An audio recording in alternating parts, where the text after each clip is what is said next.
2021. Just a couple of notes. This is primarily was called for the interview of the candidates looking to fill 2 vacancies, LD8 and LD11. We do have 2 items of business to go forth with. There will be no public comment today. This is all for the interview. So with that being said, item number 1 is approval or disapproval of a fireworks display permit application. Is there any questions about that? This gentleman's asked to withdraw his request.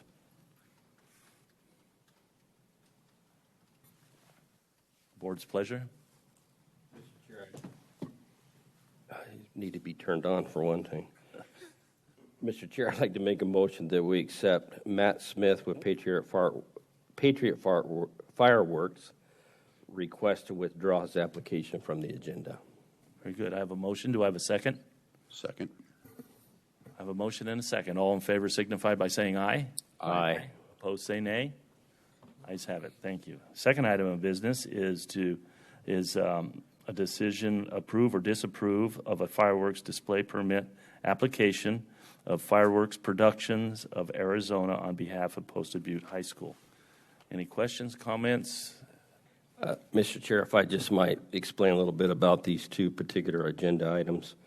If you remember, item number 1 was because they didn't meet the threshold of the liability that we would have to assume.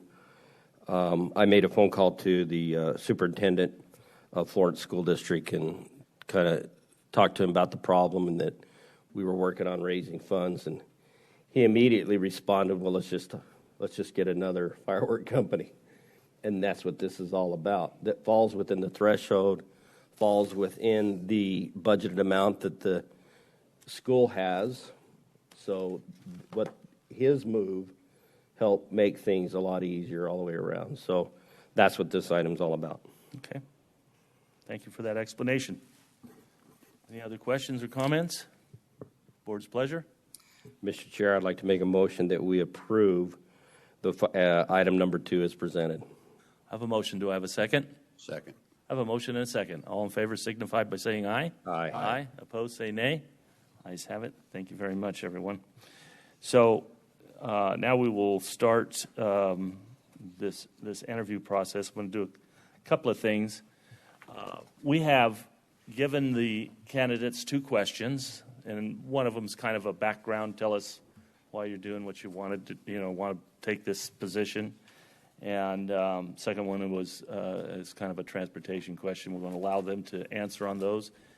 Everybody will have 5 minutes to answer a question. Certainly, we are on some time constraints. Basically, we have an hour for each of these candidates. So be cognizant of that. And if there are questions, and I'll announce this again at the end of the day, but there may be questions that either a supervisor thinks of going forward. I would ask that question be emailed to the clerk of the board. She will forward it to the candidates, and then you respond back to the clerk of the board, and then she can distribute the answer to all of us, so we all hear the same thing. And that's if you have questions after today. So anyway, I just kind of want to give those parameters on our moving forward. Did I miss anything on that, Natasha? No, Chairman, you covered everything. Okay, thank you. So with that, Mr. Carter, Neil Carter, please come forth.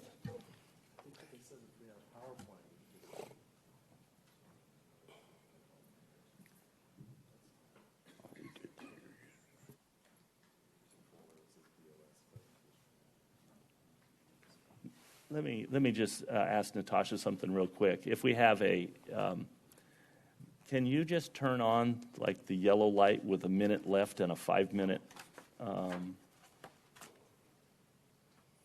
Just so that the person at the podium will kind of know where they're at if their answer is getting close to the 5 minutes. Yes, Chairman. Okay, thank you. And that's just to help them manage their time.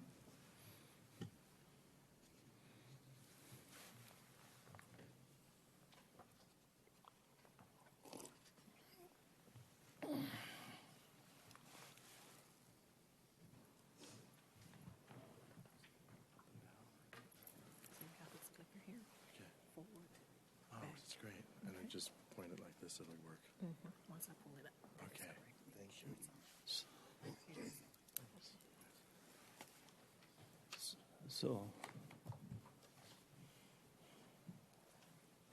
So, Mr. Carter, the first question, and I think that you had in advance, that you should have received in advance, was please tell us about your interest in becoming a legislator and why you are why you're the best candidate. Highlight examples from your experiences and background that best prepare you for the office. Thank you, Mr. Chairman. I believe we were allowed a PowerPoint presentation for the first two questions, so if you don't mind, I'm going to go ahead and take advantage of that. Okay. Okay, it's going to be just a minute. We are converting that document from PowerPoint to PDF to upload to the Novus agenda. Got it.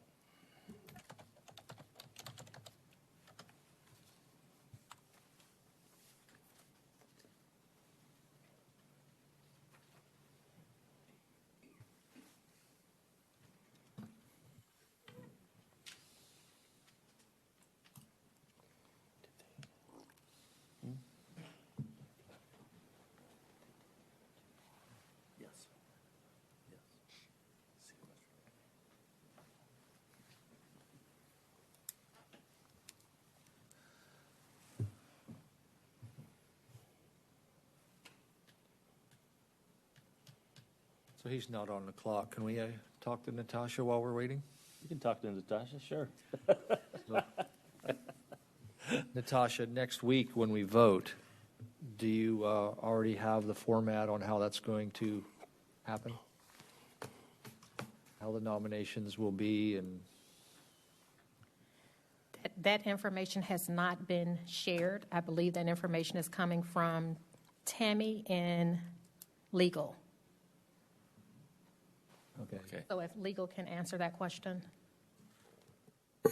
Mr. Chairman, Supervisor Surtee, the way that I would envision the process being able to work would be for any candidate that a board member wants to advance, the board member would make a motion, to move forward candidate X and see if there's a second.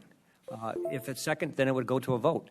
If there's not a second, then you would wait for the next supervisor to offer up a different candidate, just as you normally would for any other appointment. Yes. Okay. The reason I asked is, in my time as mayor and council, doing boards and commissions, there would be a nomination, and then the clerk would then ask, are there any other nominations? So that even if you had one nominated and seconded, you would then take more just to know that there are others coming. I think that might be the way Robert's rules. So that we have a week to look into that if possible. And Mr. Chairman, Supervisor Surtee, the board could definitely do that process if it so choose. But just need to set it out first that's how they would like to operate. Normally, it's just based on a voice vote of offering a candidate for nomination, just like we do normally for approval of the chair of the board. So Very voice vote, not a roll call. Correct. But as I said, if the board wants to adopt that other procedure, we can just set that out for the candidates, and so you know it. So the board is all aware, too. Thank We you. can talk about that this week. Make sure everybody's on the same page. You good to go, Neil? Thank you, gentlemen. Leadership comes in many forms. A good leader is a person who can inspire, communicate, and accomplish. And the legislature is a deliberative body. It requires people from all walks of life. In this sense, the important thing is breadth and depth of worldly experience, not merely experience being in a legislature, but rather what really counts is the experience you bring to the legislature as it makes public policy decisions affecting a wide variety of issues. You also want a person with a proven track record, of fighting for the community, working tirelessly to solve problems, and building coalitions to achieve results. My experience can be broadly divided into pre-law and post-law. I was the manager of a cafe and substitute taught for Coolidge Unified School District. I'm in a unique position to understand the problems districts and educators have. I also ran a title insurance agency for a short while and then founded my own title abstracting firm, which I still own. I attended a top 5 law school. I didn't get into Harvard or Yale, I'm sorry, you guys. But I did attend a top 5 law school, and I worked in the tax department of the biggest law firm in the world, analyzing complex tax issues and resolving tax issues, usually with the IRS as a counterparty. I understand tax and tax policy like nobody's business. Currently, I work for an international publicly traded technology company that produces document management software for law firms and government agencies. I speak French, so I conduct trainings on the software in French for clients like the Canadian equivalent of the IRS. I also run my own practice doing estate planning and related matters for clients right here in Pinal County. My leadership experience includes advocating for client positions. As one example, I'd like to highlight that in 2018, I represented the Coolidge Veterans Commission in their case before the Pinal Superior Court, free of charge, of course. For over a year, I tirelessly shepherded this case all the way to and through a jury trial before Judge Fuller. We won our case because of my relentless advocacy. Several board members of the Coolidge Veterans Commission are here today, and I'd like to thank them, particularly Oscar Rodriguez. Thank you for your service. And Heidi as well. Advocating for a client's position, such as the Coolidge Veterans Commission, is exactly what a legislative job entails. My experience includes building coalitions to achieve results. For example, in 2013, I served as the founding board member of the Central Arizona Symphony with Jack Malpass. We succeeded in building a coalition to create our county's first full symphony orchestra, entailing recruiting a conductor, musicians, obtaining a venue, gathering local support, locating funding, etc. One of our musicians is here now, and I'd like to thank her. Ronnie, thanks for coming. Thanks for your support. Furthermore, in 2019, I succeeded in building a coalition of local residents to ensure that the Santan Foothills area was not included in the special area plan. This reflected the neighborhood's preference. This involved neighborhood meetings, coordinating attendance at planning and zoning and supervisors meetings, and I'm glad to say we succeeded with this neighborhood effort too. Les is supposed to be here, but he was hit by a car yesterday, so prayers for him. Building coalitions like these to achieve results is exactly what a legislative job entails. My experience shows fighting for the community and working tirelessly to achieve results. For example, I serve as general counsel, for free of course, for the Santan Valley Advisory Council. There is a council board member here, and I'd like to thank her. Barbara Taylor, thank you for your support. Now, Barbara and I put in hours and hours drafting and submitting a 501c4 application, which has enabled you supervisors to make a grant to the council. Fighting for community and working tirelessly to achieve results is just what a legislative job entails. Why serve as a legislator? My interest in becoming a legislator stems from my love for our community. I have roots here. I'm building a house here, raising a family here. I work here. I attend church here. I run my business from here. I have a vested interest in the success and strength of the community. And I think that my extensive community service and local involvement prove this. Thank you, gentlemen. Okay, thank you. So the second question that you were given in advance to prepare for was, as you know, Pinal County has experienced extraordinary growth over the past decade that have resulted in significant challenges funding construction and maintenance of adequate transportation infrastructure to keep up with the needs of the residents. What are your ideas to improve our transportation system and address this funding shortfall? Thank you, Chairman. In a sense, I'm a part of this problem because I purchased my house in Santan Heights in 2010. Pinal County at that time was the fastest growing county in the nation, second only to Katrina rebuilding areas in Louisiana. I remember a one-lane Hunt Highway and stopping at Riggs and stopping at Ellsworth and Empire and stopping, etc. Plus, transportation's dear to my heart. I was at Supervisor Goodman's Transportation Town Hall last month, And heck, even my fifth grade yearbook shows that I wanted to be an urban planner. You can see that another time if you want. Transportation is multifaceted. There is a state element, a county or local element, and a private element. Let's start with the private element. Builders, I guess that didn't come through. Builders should be required as an element of their approval process to show adequate access to their neighborhoods. See here, for example, where the lane abruptly ends. Here's the view across. I guess the pictures didn't come through. It's okay. There's literally 100 yards to Arizona Farms Road, but the builder neglected to pave it. I know this because my church had to pave its few hundred feet of frontage and nothing more. And the same situation exists on Combs Road, literally 100 yards where everyone has to merge. Here's a view on Gary, 100 yards to the Solera neighborhood. Isn't access to your home part of the cost of your home? Let's move on to another point, the county or local element. In 2017, Pinal County voters enacted a 1/2-cent sales tax specifically for transportation. This is the will of the people expressed in a valid election. The important challenge here is for Pinal County to retain control of what is happening here. Why? Because when I was a child, they used to say, "He who pays the piper calls the tune." We are paying for this. Us. It means that our preferred alignments, exits, etc., should take precedence over the states, since the state is not paying for this. The state might prefer a freeway on or near their state trust land to make it more marketable, but we are the ones shouldering the burden for this freeway, and we should call the shots. A strong advocate at the state, unafraid to point this out, is necessary. Now, I know that mostly the alignment is done, but the exits and other features are not yet fixed. Finally, most importantly, the state's element. I've been around a long time. I know I look young, but in 2009, I remember, I was a law grad then and living in Gilbert at the time. The state seized the HERF funds from the counties and cities, and this is simply not acceptable. This amounts to stealing because the state took funds not belonging to itself to balance its own budget. The cities and counties were relying on this money, and it upset their budgets.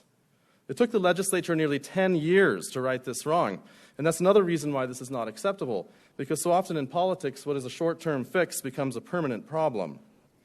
More recently, the state had to create a public safety fee because it raided highway funds to give them to education.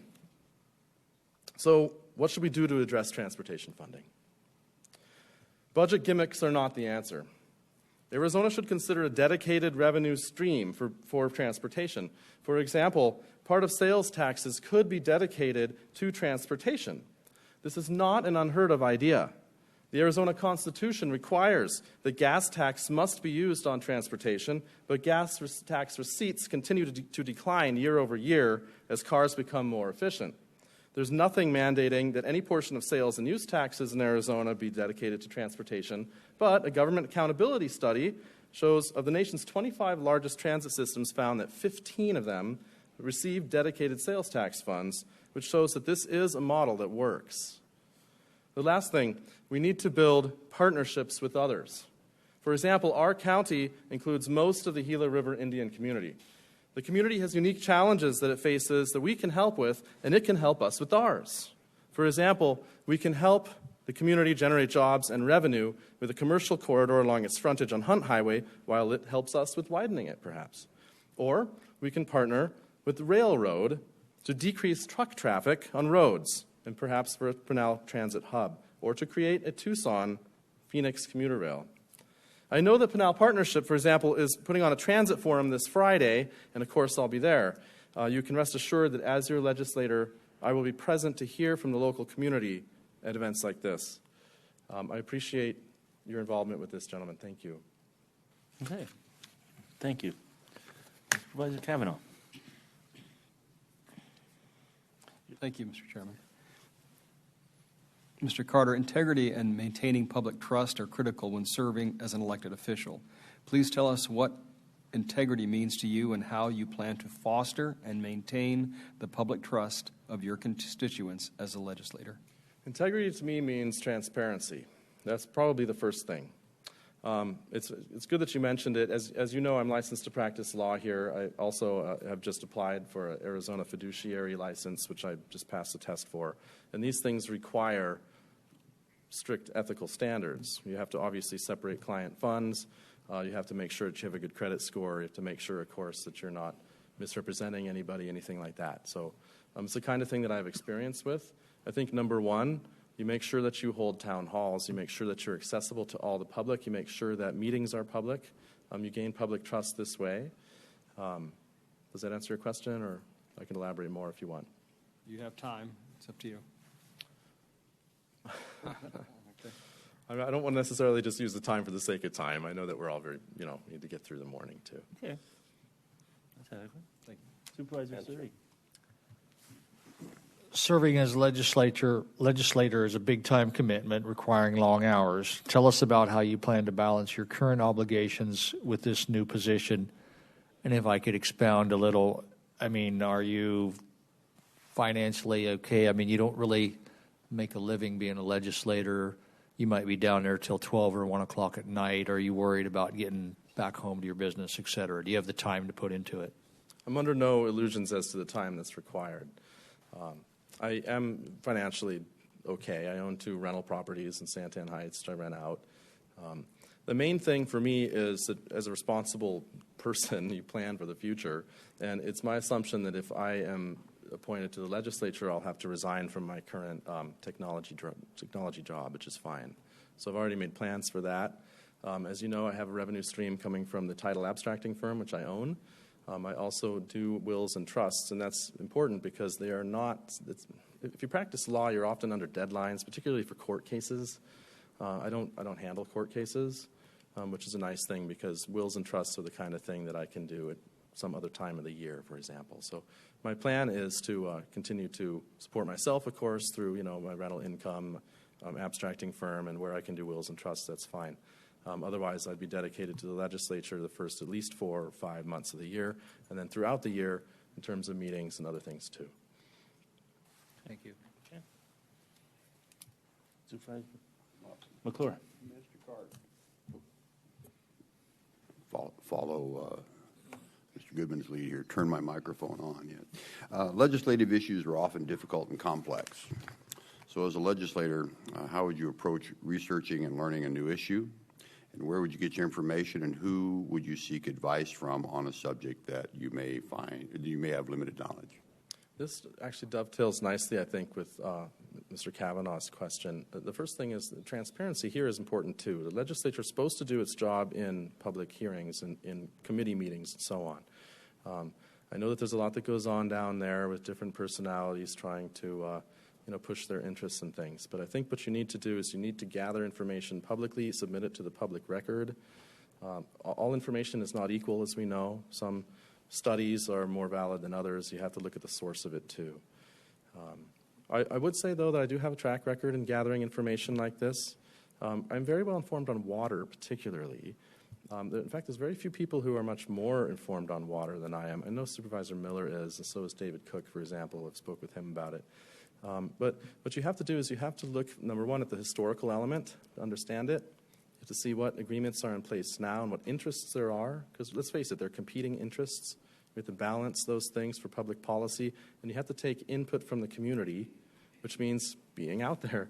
You've got to get out to the community. You've got to have, this is a great forum, for example, or other town halls and things. You've got to be accessible. And then finally, you have to take all of that information and make it public by submitting it to the record, I think, and being able to compile a coherent statement, not just on what you did, but why you did it.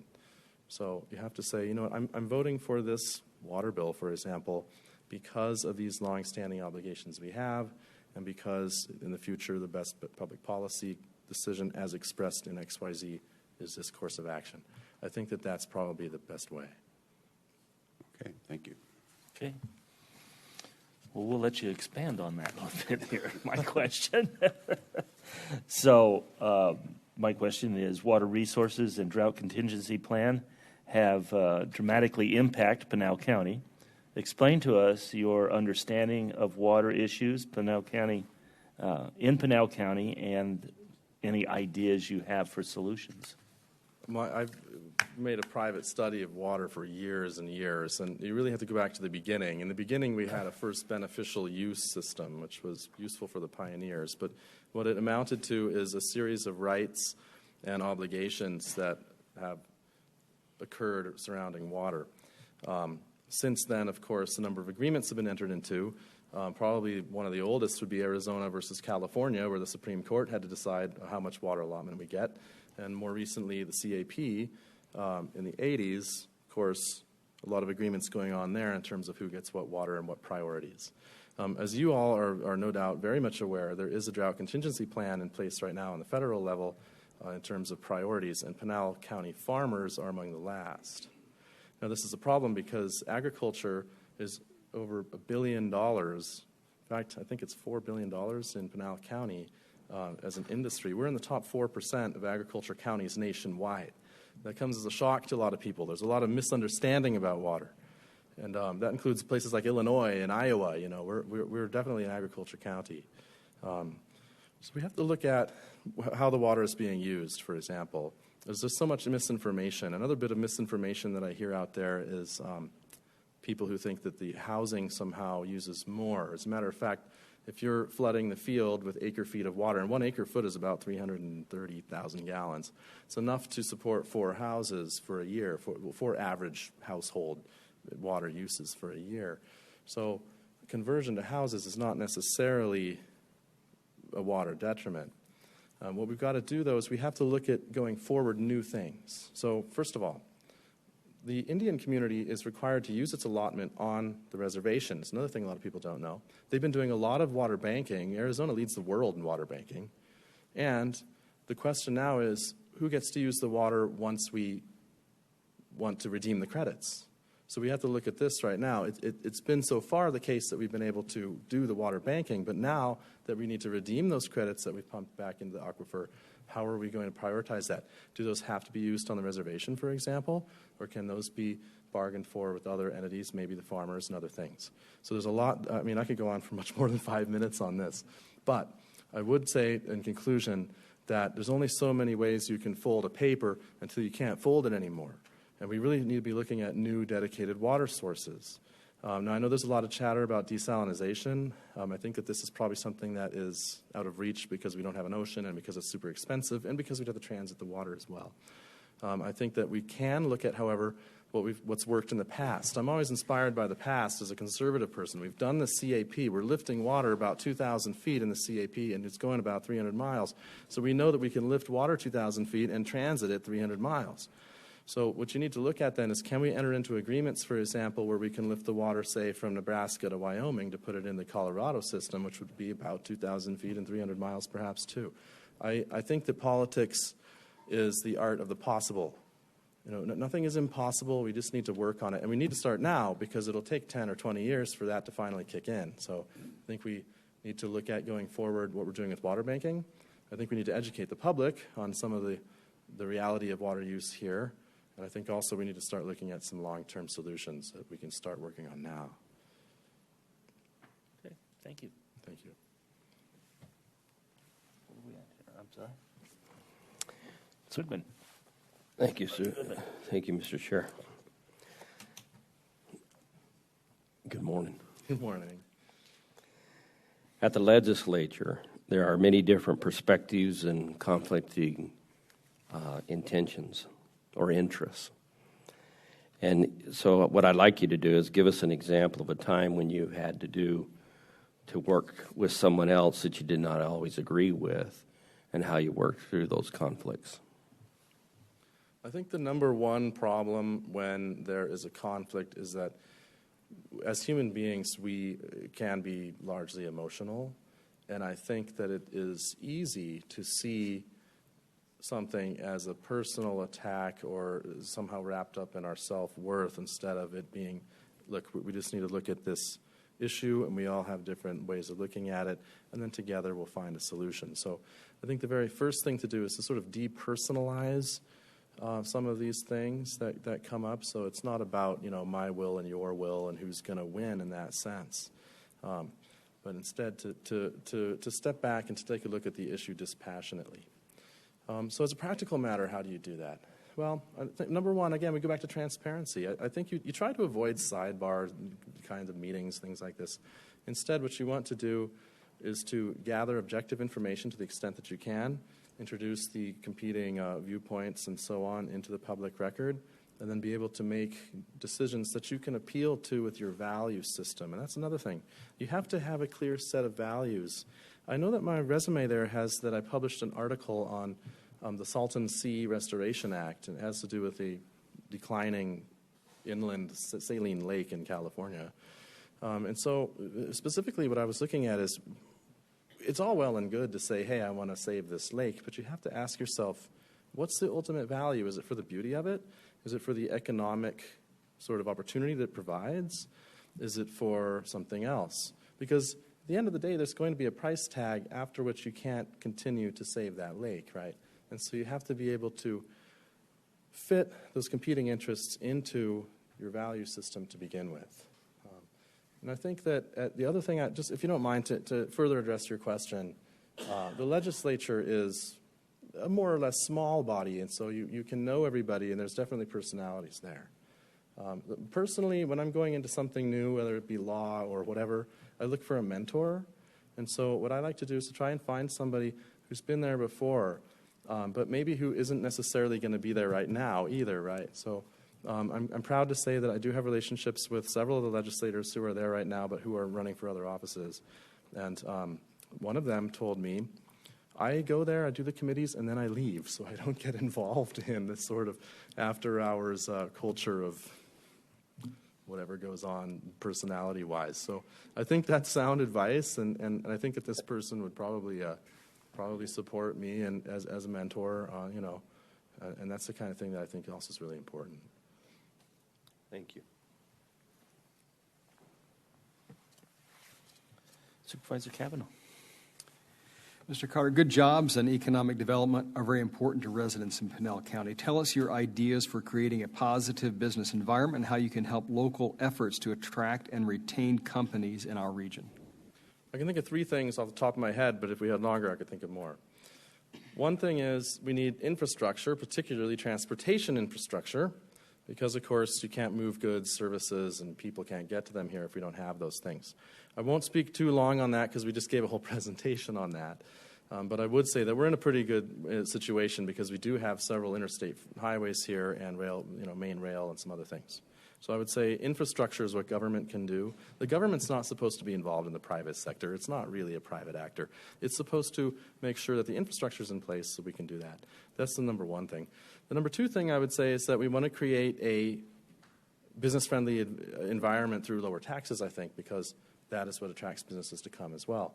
And this current board, I know, has done an excellent job because taxes have gone down in Pinal County every year. I think 4 out of the last 5 years, our taxes have gone down. So as a Pinal County taxpayer, thank you to you guys for that. That does help with business. And the third thing I would say is simple advocacy. I can remember in 2016, Donald Trump hadn't even taken office yet, and yet he called Volkswagen and said, what are you doing moving your plant out of here? Which is an interesting thing because he had no power to have them stay or leave, but he asked. He just got on the phone and asked, hey, would you not move the plant? I mean, things like that can go a long way too. Are we reaching out to people? I know that Home Depot, for example, I live close to a supposed Home Depot site, so I've looked into it. Can I call them and say, hey, build the thing? It's a little naive, so I didn't. But the fact is that what I discovered in looking into the Home Depot is they're looking at statistics. They're looking at the average income in the area. They're looking at a radius of what other stores are around there and whether there's another one or not. There are things they're looking at. So, well, I can look at those things too, right? And I can start to see, oh, okay, maybe this isn't a good site, but maybe there is something that I can call and I can ask people, hey, we'd like you to consider this. We can even maybe put together a proposal and give it to them, So those are just 3 ideas, but we really could talk about this at a much greater length, I think, if we had longer. Thank you. Supervisor McClure. Back on. Okay. At the legislature, it's important to have the courage to represent what's best for your district, even when you're pressured by your peers. Tell us about a time when you had to make a tough decision because you believed it was the right thing to do, even if that decision was unpopular. That's a good question.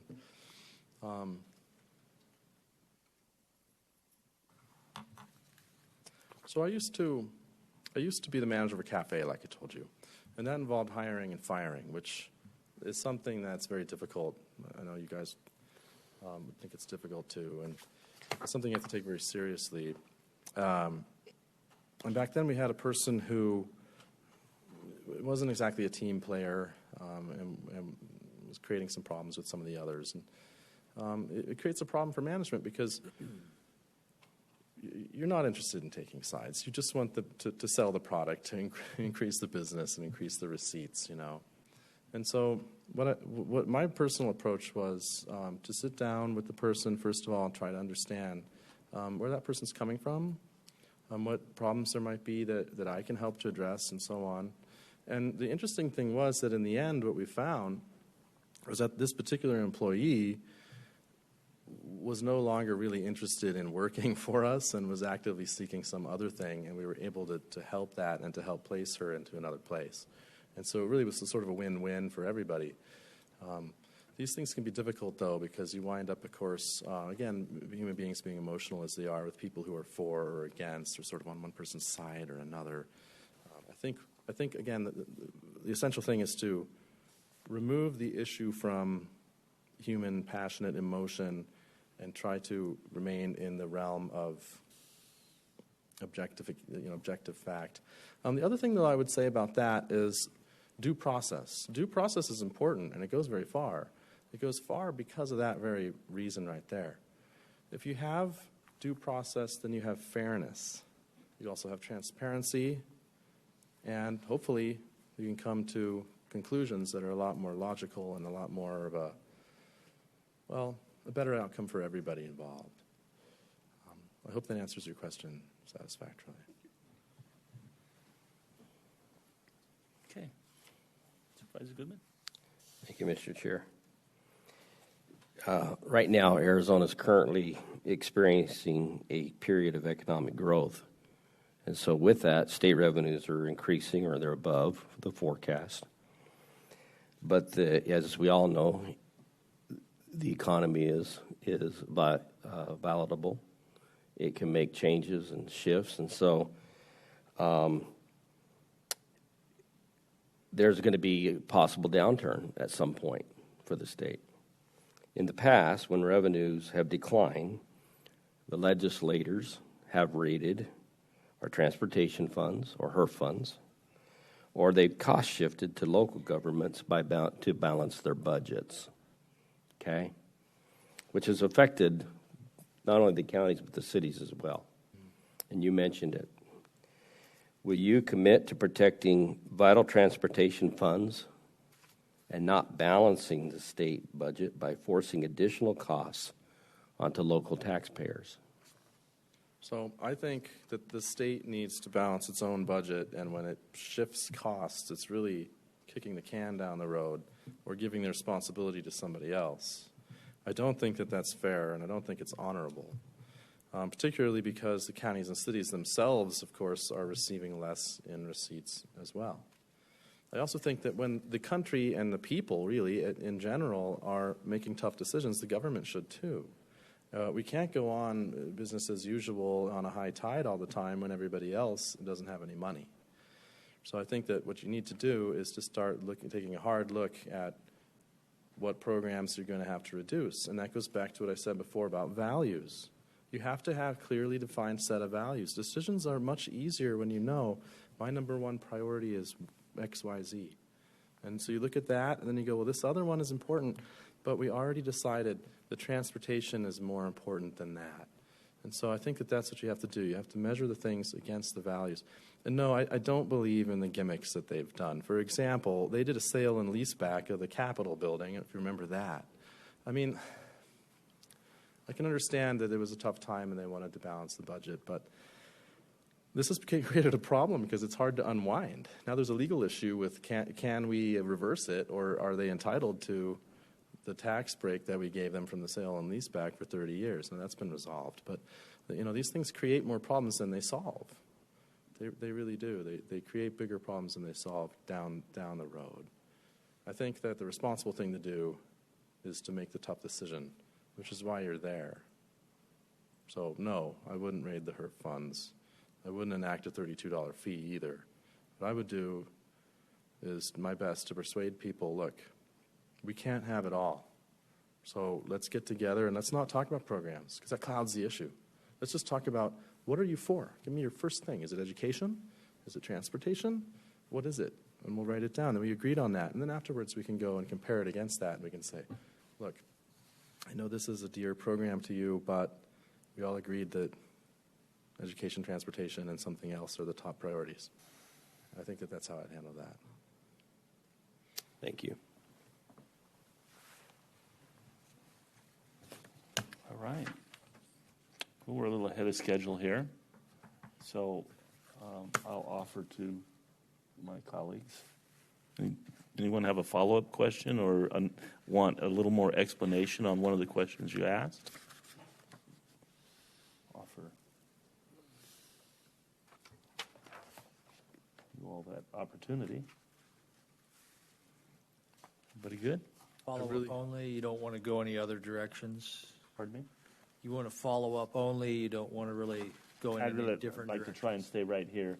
If we were to ask another question or a different question, I would request that we ask it of all the candidates. To be fair. Yeah. So, Well, I want to thank you, gentlemen, for your involvement in this. And I know that you're all public servants, too, and I know that this has created a lot of work for you of late. And also, if I may, the other two candidates are great people. I carpool to PCRC with Joe Lutrario. I've taken, we go to the Carniceria and whatever. He's a great guy. I've known Chuck Great for a long time, too. He came to my barbecue. So I know you'll make a good decision no matter what. I'm proud to say that the party, with the support of people like Kathy Nowak, has put together a real quality slate. So anyway. well, I want to thank you for stepping up and putting your name in the hat. So, I mean, it is a commitment, and it's not for everybody, but I appreciate your desire to try and serve. So, thank you. Okay. Thank you. Thank you. Do you want me to go, I guess? Should I go home? Should I stay in the you- room? You can actually stay in the room if you'd like. I mean, It's totally up to you dismissed. guys. We won't let you back up to say anything, No, but of course not, right. you're allowed to observe. So, I feel like it's only fair, though, to be in the back room if they have to. if be. it's your call. You know why? Not just because I went first, but because when other candidates are there, it makes you that much more nervous, and I don't want to do them that disservice. So Okay. I think I'll go, but I'm That's- available if you need anything. That's Thank you, Neil. Thank that's you, everybody. that's a great thought. Thanks, Neil. All right. You want to go ahead and bring the next one in? I want to take just a short break so I can fill my coffee cup. Okay. Just recess for a second. Coffee and potty. Somebody needs it. Sure. Good morning, Mr. Gray. Good morning, Mr. Chairman. How are you today? I'm well. So we'll start this off. You were, we're going to give you approximately 5 minutes per question. Okay, try to keep it to an hour. And if we have some extra time, we might have a follow-up question to one of your answers. But we'll go ahead and start. You were given 2 questions in advance. Yes. And so we'll start with the first one, which was, please tell us about your interest in becoming a legislator and why you are the best candidate. Highlight examples from your experiences and background that best prepares you for this office. All right. Okay, let's start there. Thank you, Mr. Chairman, members of the board. It's a pleasure to be here with you today. I think the first thing that you need to know about me is that I love this country. And I think America is exceptional. And why is that so? I think we are exceptional because this country was founded by the hand of God and by we, the people. And that's our heritage, and that's a heritage that we need to protect. And so your responsibilities today, of course, are to pick, maybe not today, but next week, but your responsibilities are to pick someone who will carry on that heritage of we, the people, founded under the hand of God. And so that's why I'm presenting myself today, because that's what I believe. But with the passing of Representative Frank Pratt, it leaves us with not just one vacancy, but it leaves us with two vacancies, actually. The first, of course, is his membership as our seat in the House of Representatives representing Pinal County. But the second vacancy that occurred is the vacancy of his chairmanship. Now, why is the chairmanship important? A chairmanship is important, as you already know, because the chairman of any committee is the one who decides which bills will go forward and which bills will not. He's also the primary sponsor of agency bills and amendments to those bills that direct the agencies at the state level to how they're going to deal with the people across the state, our businesses, our families, our lives, but especially, more particularly, here in Pinal County. And so it's important that we have a voice as to what is in those bills, and a chairman is the one who has that responsibility. In addition to that, you have a vote as a representative, but you also have a chairman who can get legislation together so that the policies and issues that we care about here in Pinal County, like water and agriculture and transportation and commerce and family values, are inserted into those bills so that we can live the kind of lifestyle that we'd like to live. And so by having a chairman on committee, the more chairman that you can get from Pinal County, you actually have more voice. Of the candidates that you're considering here today for this position, I'm the only one that has the seniority to be able to fill a chairmanship because I was down there for 8 years. And they don't, there's a steep learning curve for someone who hasn't been a chairman before. And I've been a chairman many times. So it's important that we have that voice.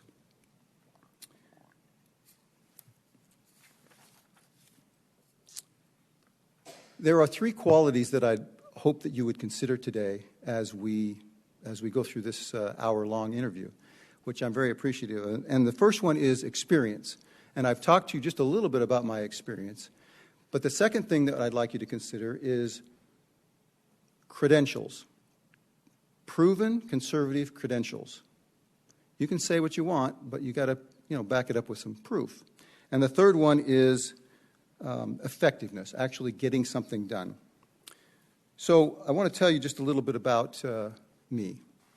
So I've been a police officer and a detective. I'm retired now. And so I understand the rule of law. I understand how the laws that we make affect people directly as I went into people's homes as a police officer. I also understand that it's important that we back the police, that we back the funding of the police, and I don't want to defund the police. I was also a state representative in the House of Representatives for 3 years. I was in the Senate for 5 years, and the last 2 years of which I was the Senate Majority Leader. So I was also a leader. I led the floor discussions for the senators. The Republican senators elected me to represent them on the floor of the Senate. In other words, another voice in leadership. Also, in addition to that, I was the district chairman for Congressman Matt Salmon, which means, I was the district director for Congressman Salmon. If any of you know Penny Pugh, I did her job for Congressman Salmon. And so I ran his state office here in Arizona. So those are my experience credentials. But my credentials as far as being a proven conservative are I have an A+ rating with the NRA. I have been awarded the Champion of the Taxpayer twice. I've been awarded Friend of the Family 5 times. And I'm pro-life and have lived by that and love the Constitution and think that our laws should be compared against that standard of the Constitution. And lastly, I want to talk about effectiveness. And it's important to be effective. And the way you do that is by making sure that things actually get done. And I've passed over 60 bills in the House that came into law, and those bills were all important bills representing the needs of my community and the things that they wanted me to pass at the time. And so with that, I would like to thank you for this opportunity to explain just a little bit about who I am and what I'm about, and I'll stop my time, I guess. Okay. Well, it's not a hard stop, but we're just trying to keep on some type of a schedule. So, okay. Thank you. So the second question that you were given in advance is, as you know, Pinal County has experienced extraordinary growth over the past decade that have resulted in a significant challenge funding construction and maintenance and adequate transportation infrastructure to keep up with the needs of the residents. What are your ideas to improve the transportation systems and address the funding shortfall? So thank you again. One of the things that I was very effective at in the legislature was creating coalitions and bringing stakeholders together to solve an important issue and to get significant legislation across the finish line. And I think that that's something that has to happen. As it relates to our transportation needs here in Pinal County, I've listed several. The list is not comprehensive. I went to your brand new draft plan and looked, and the list is extensive of the projects in transportation that might need to be funded. So I just listed a few of them, and let me read them for you so you kind of know what I'm talking about. I'm specifically talking about your bigger projects, maybe some of your more important projects.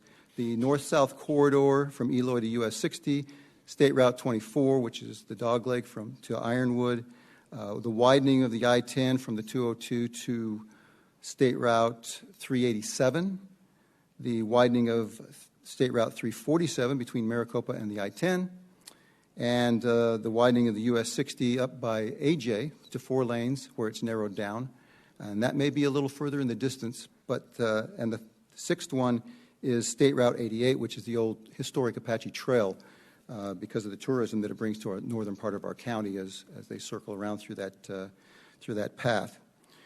So I want you to look at your first document there. The document that I'd like you to refer to is the document that is titled Budget Highlights Fiscal Year 22, 55th Legislature. And there are 4 items that I've highlighted there. I'd like you to concentrate for the moment on item 1, 3, and 4. So item 1 is $50 million toward the widening of the I-10 between Phoenix and Casa Grande. Item number 3, we're going to skip 2 for the moment. Item number 3 is $35 million to construct a new overpass over State Route 347. And item number 4 is $4 million to help fund the study of the new north-south corridor. And if you just, this is so brief here, but I want you to notice that it's $89 million directly to Pinal County. The second item on this list is another $90 million, but that is for statewide, except it excludes the great state of Maricopa and Pima County. So these are only for the rural counties, this $90 million, and it goes for maintenance of your streets and roads. So you'll be able to tap into that money through your staffers. The point that I'm trying to make here is all of a sudden the legislature has money to give the counties, and they're doing this from the general fund. They're not doing it from HERF. Which that means is that we have monies coming in that are far above the projections that the bean counters have thought would come in, and so they're more of a mind to give some of that money to the counties, even though it's not slated by formula to do so. So instead of creating a big slideshow presentation, and instead of creating documents and graphs and things and going through those regarding transportation, I did something different. What I did was I went down to the legislature and I talked to Ryan Sullivan. Now, Ryan Sullivan is the Director of Fiscal Policy at the House. I also spoke with the analyst at the House Transportation Committee, and I also spoke with Justin Wilmeth, who is the vice chairman, the elected vice chairman of the Transportation Committee in the House. And the reason I did that was I thought, well, we might as well get started on this. And so as I talked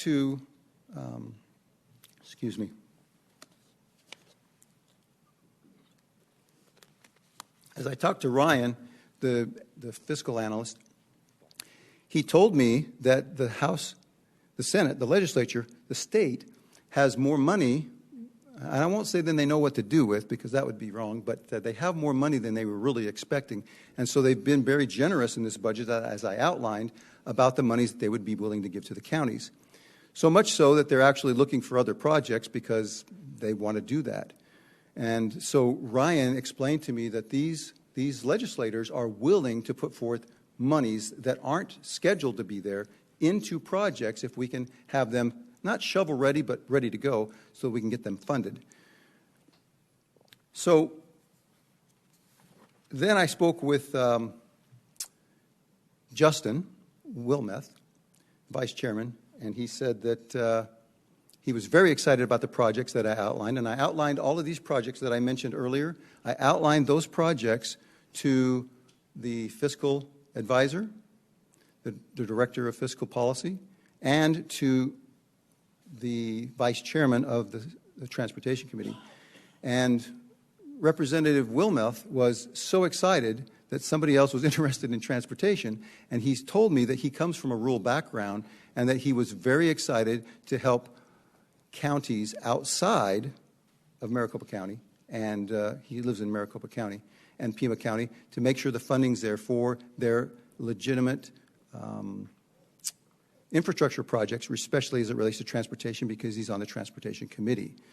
And so what I'm saying by all of this is I've actually gone out and started the ball rolling to make sure that we get those funds for these different projects. And it may not be these, it may be some other ones, but if I were to be selected to represent Pinal County, then I would first meet with you and your staff and find out which of these projects or others are the ones that you would deem a priority for funding. Then I would go back to the people that I've already laid the groundwork with, because Justin said he was very excited to work with me on these issues. And so that's what I've done already. And so my suggestion, my hope, is that my experience and my ability to get things done, that effectiveness that I was talking about earlier, is something that you would consider as you consider me to represent you, because now is the time to get this ball rolling. And I already know that we can start that ball rolling before session starts. Most people don't know that, but you can go in and start writing your bills now. Once you're sworn in, you have all the authority, so you can start writing your bills and getting the things that you need for your county or your community now. Okay. Very good. Thank you. Thank you. So we'll start with Supervisor Kavanaugh. Thank you, Mr. Chairman. Mr. Gray, integrity and maintaining public trust are critical when serving as an elected official. Please tell us what integrity means to you and how you plan to foster and maintain the public trust of your constituents as a legislator. So let's start with the first one, what integrity means to me.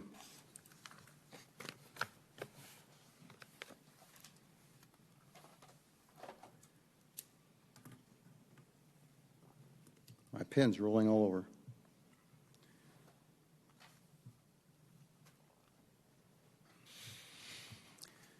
First of all, you need to understand a little bit about my background upbringing. My parents and our family were very religious. And so we were taught the basic founding principles of a moral society. And going to church every week and serving a mission for the Church of Jesus Christ of Latter-day Saints for 2 years in Spain, I was taught that I represented something. And in that case, I was representing our Lord and Savior Jesus Christ, and therefore I had to act like his representative. And I did that for 2 years in Spain. Then I came home and represented the family name in a family business. My father was a masonry contractor, and so in the hot Arizona sun, I laid block and brick and stone up until I was 31. Then I became a police officer. Now, as you know, a police officer, his big carrot that you carry around with you is your integrity, because if you're caught lying or doing anything in court for any case, then the prosecutors won't use you as a witness, and your cases just don't carry any water because you have no integrity. And so lying in particular was just not something that police officers would do. And so I spent over 10 and a half years exhibiting integrity. So to me, integrity, and the cops' worst thing is, you can tell me whatever you want, but if you lie to me, that's the end. And so integrity is important. That means keeping your word, doing what you'll say. And so I had that privilege in the House of Representatives and in the Senate, and as Senate Majority Leader. Those people trusted in me, and that's why I got elected to be the Senate Majority Leader by other senators, because when I said I would do something, I did it. When I said I wouldn't do anything, I wouldn't do it. In fact, there was a half-cent sales tax once that came up, and we started out all on the same page as Republicans, saying we're not going to pass the tax, and then slowly, one by one, everybody started dropping off and saying that they would vote for the tax, and they finally needed one more vote. The governor even, it was a Republican governor, even came out, and so for 1 year we debated this. I was berated. I was pestered, let me put it that way. I was browbeaten, I was pestered to change my mind. So I was even taken out to lunch by several different people saying, including the Speaker of the House of Representatives at the time, we need your vote, Chuck. And I said, I'm a no. It's a new tax. I'm not going to do it. I'm just not. And so for a year, I did that. I even went on a cruise with my family during the summertime, just 1 week before school started, because we had planned it, half a year earlier. And they called me ship-to-shore radio and tried to get me to change my vote. And they arranged for a private plane to fly into Jamaica and pick me up and then take me back before the ship left. They were that serious about this, and I still said no, because I gave my word to my constituents and my taxpayers that I would not raise taxes. And so that's what integrity means to me, and I think that I've already proven how I would do it, because I did it already in the legislature. Okay. Supervisor Surdy. Serving as a legislator is a big-time commitment requiring long hours. Tell us about how you plan to balance your current obligations with this new position. For instance, you might be down there at the Capitol till midnight, 1 o'clock. Are you worried about getting back to your other job? Because you really can't live on what you make down there. So how does that all figure in with your finances and other commitments? Thank you for that question, Supervisor Surdy. I appreciate that. When I was in the legislature before, I had an internet business, which, as you know, or maybe you don't, but it runs kind of by itself. Once it's set up, the sales go online, the money's collected, and you just come home and manage it at your will. And so that's how I was able to serve earlier when I needed that paycheck. I'm retired now. I don't need the paycheck. I'm doing this because I recognize that we need some help down there. The legislature is very divided at this point. There's only one vote difference in both the House and the Senate. And so I felt like they needed my help, and I had experience to make that happen. And so for me, being retired, I don't have employment that I need to run to every day or even every week. I'm retired. And so that gives me the time and effort. And I will tell you also, just from experience, from my experience that you may not be aware of, I was down there most nights till 10 p.m. at night. Now, many of the other legislators would leave at 3, 4, 5, 6, sometimes even 7. But there were two of us in the House that would stay pretty late because we were answering all our constituent mail. And so even the guards would come down, the security guards would come down and say, Mr. Gray, you're the last person in the building. And I'd smile and say, okay, I'll be done, because they can't go home until we went home. So usually they would come down and tell me when I was the last guy there, and the other gentleman as well. And so I'm used to the long hours. I'm used to staying up till 2 or 3 in the morning on budget night or week or month, and making sure that those things are taken care of regardless of other responsibilities that I might have. Thank you. Okay. Supervisor McClure. Mr. Gray. Silly button. Legislative issues are often difficult and complex, as you've alluded to. As a legislator, how would you approach researching and learning a new issue? Where do you get your information? And who would you seek advice from on that subject if you had limited knowledge on the subject? So I'll tell you what I did in the past, and I'll tell you what I'll do in the future. In the past, I was made chairman of Water, Agriculture, and Indian Affairs. Basically, it covered all the 5 C's. This was Jake Flake's favorite chairmanship, and I was made chair of that committee in the House. And some of those issues, especially as you delve into them deeply with water and agriculture and all of those needs, they were somewhat new to me.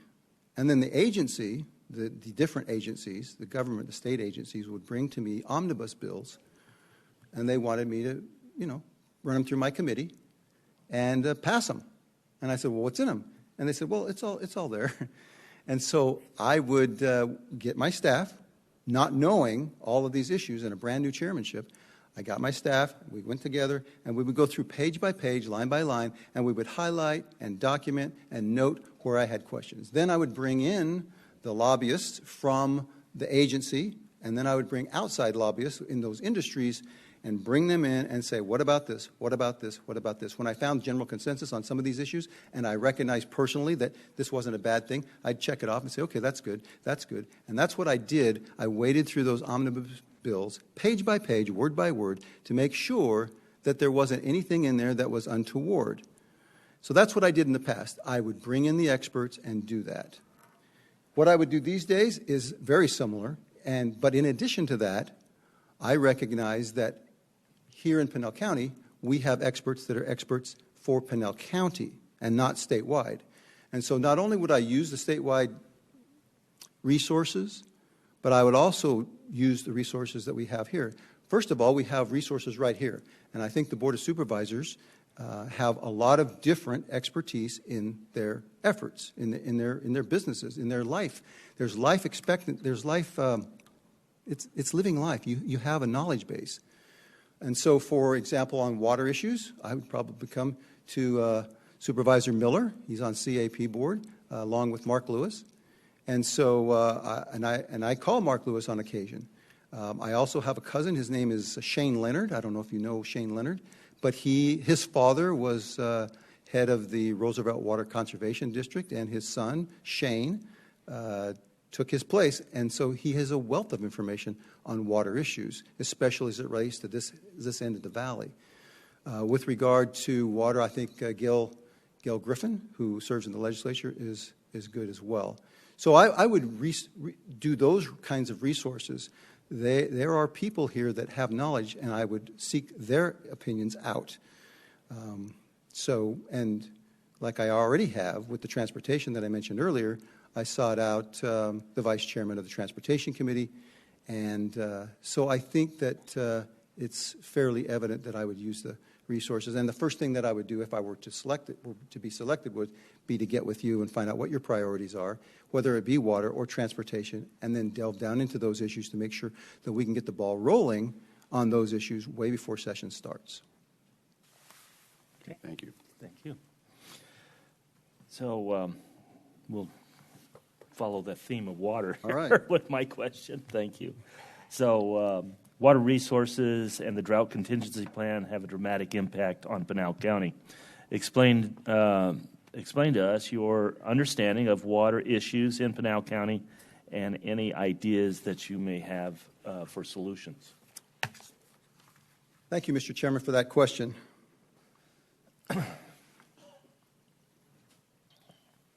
So I recognize that we're in a drought cycle. And I recognize that we have a series of lakes and reservoirs that have certain different various capacities of water, and that the Salt River and the Verde River are the ones that supply a lot of that water. And I know that we've had some rain here in the valley, but that doesn't mean we got the snowpacks and things that we needed to have the runoff above. I also recognize that forest health is important there so that you don't get the runoff from the burnt trees and limbs and debris and that kind of stuff that not only clog the rivers up, but also deliver dirtier water to our water providers. I also know that the Central Arizona Project has a purpose, but the water that we get for our agriculture here in Pinal County is going to dry up in 2030. And then we're not going to get water for agriculture through the CAP canal anymore, and we'll have to go back to either dry farming, which we don't really do because it's Arizona, but we'll have to go to groundwater. And so groundwater recharge is something that's very important as we catch rainwater from all over the state, but especially in our area here, we can put it in those retention basins and try to refill the water. We can also have reclamation plants that take in influent and produce effluent and use that. That's a cheaper water source as a future water thing. But there's one idea that I came across. I will not claim that it's my idea, but I was fascinated by the premise of it. And I'm not suggesting that we would do this mandatorily. I don't like mandates.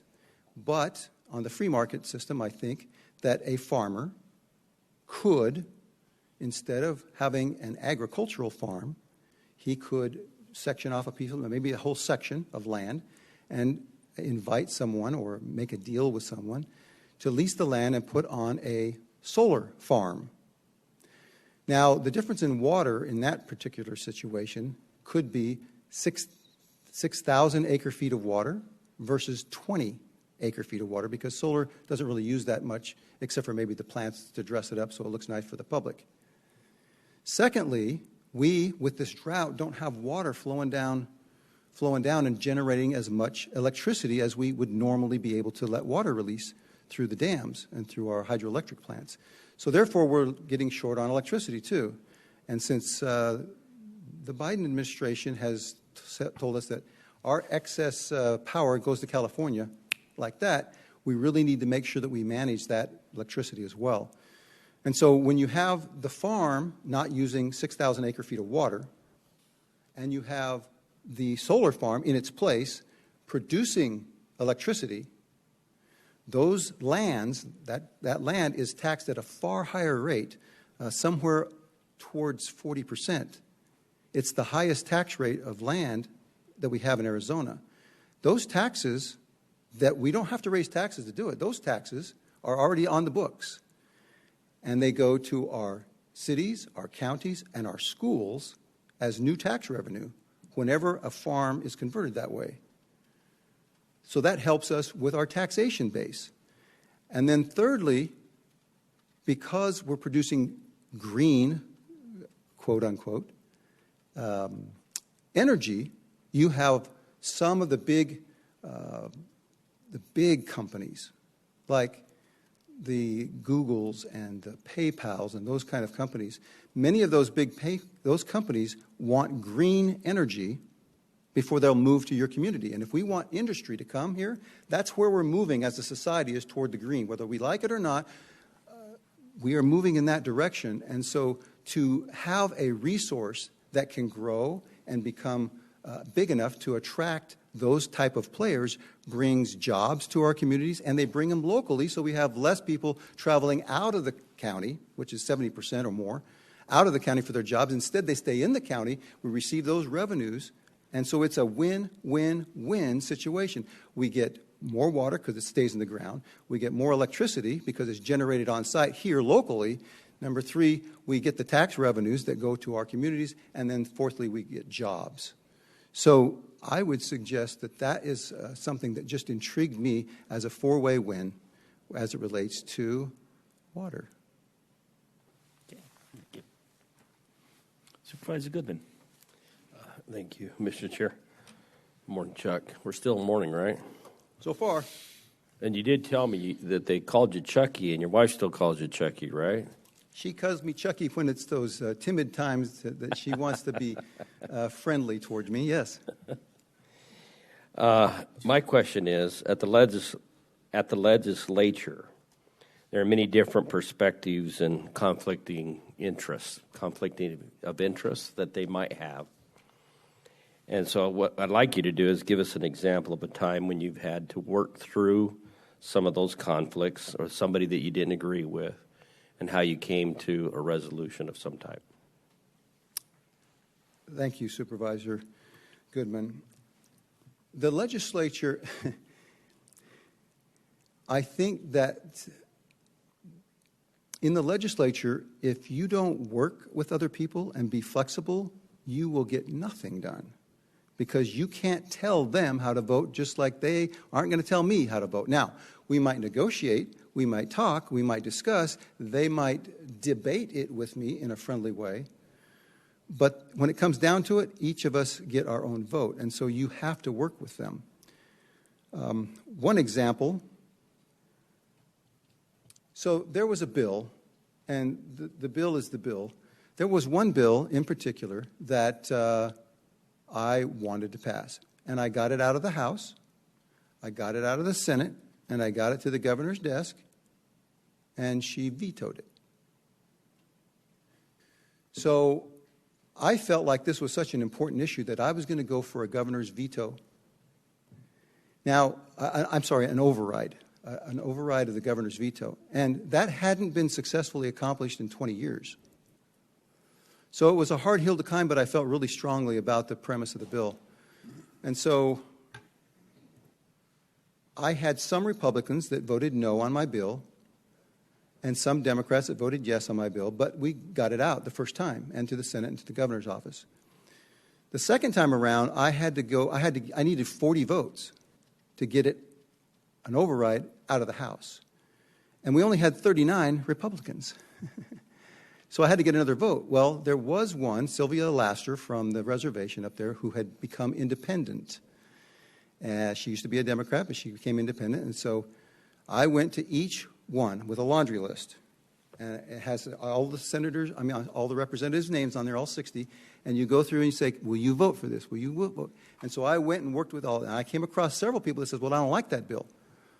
And I said, well, what would it take? And they said, well, I don't know. And I said, this is a veto of the governor's override. And they go, oh, well, count me in. It was Janet Napolitano at the time.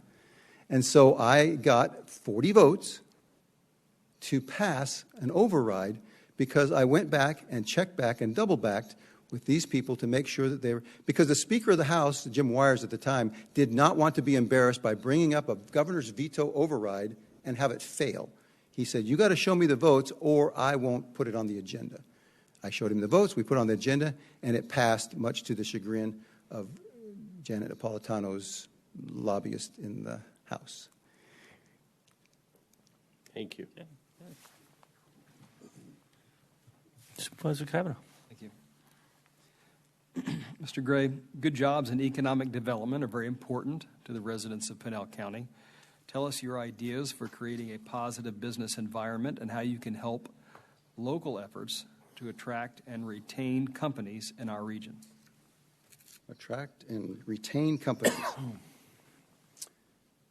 So the first thing I think is that we have to follow best business practices or best government policies that have a proven track record, and I'm big on proven track records, that have a proven track record of being business friendly. I used to say in the legislature that I don't want to be business friendly. I want to be business fertile. And I use that agricultural term all the time because I don't want us to just be friendly. I want us to grow and prosper and flourish. And the only way to do that is to follow those best government policies or practices to make sure that that happens. And that's how we attract. We make sure our taxes stay low. We make sure that the regulations aren't oppressive. We make sure that the process by which you get a permit, whether at the county or the city level, actually are helpful to the person trying to bring the product to light. I'll give you one example. As you know, I was a representative and a senator from Mesa, East Mesa, right there against the county line, for Mesa. And I noticed that in the case of a Church of Jesus Christ of Latter-day Saint building, chapel, from the time you turned into the city of Mesa, your plans till the time you could break ground and they gave you approval was 1 year at the time. And I said, that's ridiculous. Those churches have a footprint. It's the same building every single time, and they build, tens and 20s and the scores of them. Why does it take you a year to reapprove a plan that you just approved last week? So I asked the mayor at the time, and we convened. And there's another power that you guys will understand. You will understand this. It's what I call the power to convene. When you're in a legislative authority like that, when you ask for a meeting, people show up. When it's just a regular person, they say, hey, would you come and meet with me? They go, well, maybe. So I was able to ask the mayor, and the power of convening took effect, and we had a meeting with Porter Brothers and some other builders and designers and architects and city staff. And we met together as to how we could come up with an idea that would streamline the process so that we don't have to take a year just to get approval. Because the only thing that changes are the civil engineering and maybe the color of the outside of the building. But the rest of the building is all the same. And the long story short there is we met I'll call them the bureaucrats that worked for the city at the time in the engineering department, said something to the effect of, oh, I don't trust those engineers. I was an engineer in Texas, and so I don't trust those engineers. We got to watch them really closely. And so that's how we left it. But the city of Phoenix actually came up with the idea that we discussed at that other meeting, and they've implemented what I call a gold card permission. And basically is, if you come in from this architect with this plan, you stamp it and say, yes, we know this architect, he's proven, it's approved, with some cursory looking into. And then you have inspectors go out all the time. You can stop construction at any time. So that's what Phoenix ended up, and it streamlined the process down quite a bit. If we can do things like that, work with the community, the business leaders, people will understand that it's business friendly. That's why so many companies fled to Ireland once upon a time, because their taxation was low, but they were very business friendly. And I think that we can do that not only here in Pinal County, but I think we can set the example for other towns and cities in Pinal County and for other counties. All right, I think you alluded to this earlier, but at the legislature, it's important to have the courage to represent what's best for your district, even when you're pressured by your peers. Tell us about a time when you had to make a tough decision because you believed it was the right thing to do, even if it was unpopular. No jets to Jamaica. Just a different. I'm sorry? No jets to Jamaica. This one. Well, besides the example that I already gave, when I went to the legislature the first time, I had in my mind my picture of what I would be doing and how I would be doing and what I wanted to focus on. Once my constituents weighed in, that all changed. And now I had a new set of goals. One of those is homeowners associations. At the time, homeowners associations were fairly unregulated. And there were so many different issues that they would bring to me that they wanted fixed. And they were legitimate, good issues, but I was flooded with them because it had been ignored for so long, and I had people from other districts coming to me as well. I became the HOA guy, and I didn't want to be the HOA guy, but that's what my constituents wanted, so I became the HOA guy. It was very popular, but they wanted their particular thing fixed. I want to be able to put a flagpole in my front yard. Okay, I want a satellite dish in my backyard, but it sticks above the fence. My shed has to be too short. I can't even duck into it because it's below the fence or it's above the fence. All these little issues. And they were all legitimate, fair issues that they were experiencing. That was their reality. So at first I started fixing those things. But it became, at the legislature, very... there was a particular lobbyist, and he had for a client a firm that represented the lawyers for all of these HOA associations, not all of them, but a large portfolio of HOA committees. And they were against all these bills because they thought that the HOA committee should be the ones to decide all this stuff. And so I fought them. So one time we had 19 different bills that came in. And the year before, this particular lobbyist, had argued that we should put all the HOA bills into one omnibus HOA bill and then deal with it. Because he knew that by putting them all together, he couldn't get consensus on any one of those items and nothing would pass. So the next year when I was there and I started doing this, there were 19 different bills, not all of them mine. I think I had 4 or 5 that year. And we were able to get some of those bills because he couldn't put out the fires. He couldn't run over here and put out this fire because he had to run over here and put out this fire.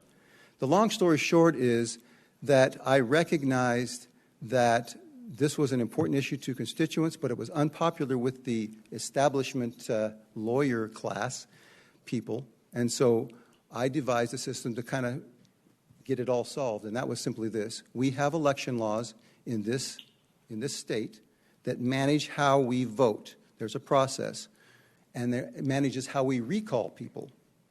I just took that template, duplicated it, adjusted it to fit HOA communities, and said, you know what? Now you can elect your own board. You can recall your own board. You can get rid of these guys. They have time limits. They have term limits. They have all these things that we have with regular elected officials. Now you have a process whereby you can solve your own problems. In other words, government by the people, and HOAs are the closest to the people, and that's what I did. Thank you. Okay, good. Supervisor Goodman. Thank you, Mr. Chair. Last question. Arizona is currently experiencing a period of economic growth, and our state revenues are above their forecast. Yes. But the economy is volatile. It makes shifts, right? And so with that, you would think that we need to be prepared for possible downturns coming. In the past, when revenues have declined, the legislators has raided transportation funds, HERF funds, or shifted costs to local governments in order to balance the state's budget. Will you commit to protecting vital transportation funds and not balancing the state's budget by forcing additional costs onto the local taxpayers? So the short answer to that is I will stand up for the HERF funds in particular and other county sweeps. I've never supported it. Now, there are occasions when I had to vote for certain things.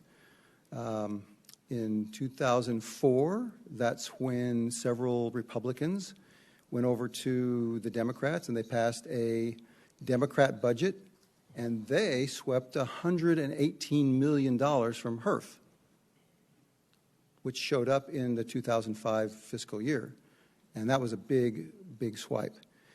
In addition to that, Janet Napolitano at that time, because it was her budget, she took what we recognize clearly as one-time monies. In other words, you can spend them on a one-time project, but you can't use them for ongoing services to the public. But she, in her budget, spent those one-time funds as if they were perpetual every year. And so with that, she caused us to go billions and billions of dollars into debt when the revenue floor dropped out from under us, and we lost, about 3 or 4 years later, we lost 1/3 of our revenue at the state level, which means 1/3 of the shared revenues that we get that we gave the cities and counties. 1/3 of the HERF funds weren't coming in. We just lost it completely because of her insistence that she pay for all these new programs on an ongoing basis and take on government subsidies that came in, but they drain off after so years, and we're responsible to pick them up also. So we saw that happen, and so yes, in 2008 or 9, I believe, 2008 or 9, we had to balance the budget, and it was so bad because we had so many programs, we had to cut so much stuff, that we actually sold the state capitol buildings Now, we just recently bought them back because, as you mentioned, we've got an influx, and we've got that. And we've got a billion-day rainy day fund that we have. And I would suggest that the counties and the cities and everybody be fiscally responsible by having some kind of a rainy day fund. But I do commit that I never like to sweep those funds. I never wanted to sweep those funds. And the only time I voted to sweep those funds was during the time when we were struggling to even pay our employees, including the Department of Public Safety, our deputies, our police. And so rather than have a policeless society and lay them all off, we had to do something, and one of those was the HERF funds and other county sweeps, because those things are all, I mean, we've made commitments as a state, not me necessarily, but throughout the history of the state legislature, we have legislation that guarantees or suggests by formula that these monies are allocated, and we made those deals with the cities a long time ago so that we wouldn't have city income tax and those kinds of things.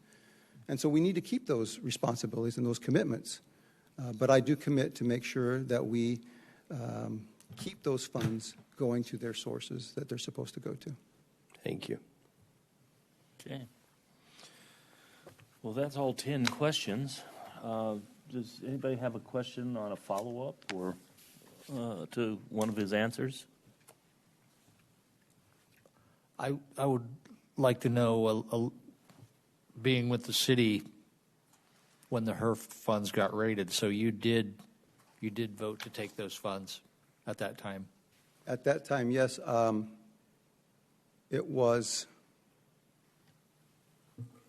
maybe I have that with me. Let me see if I do.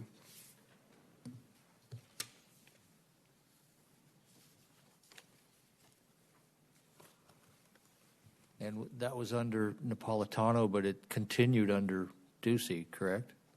No.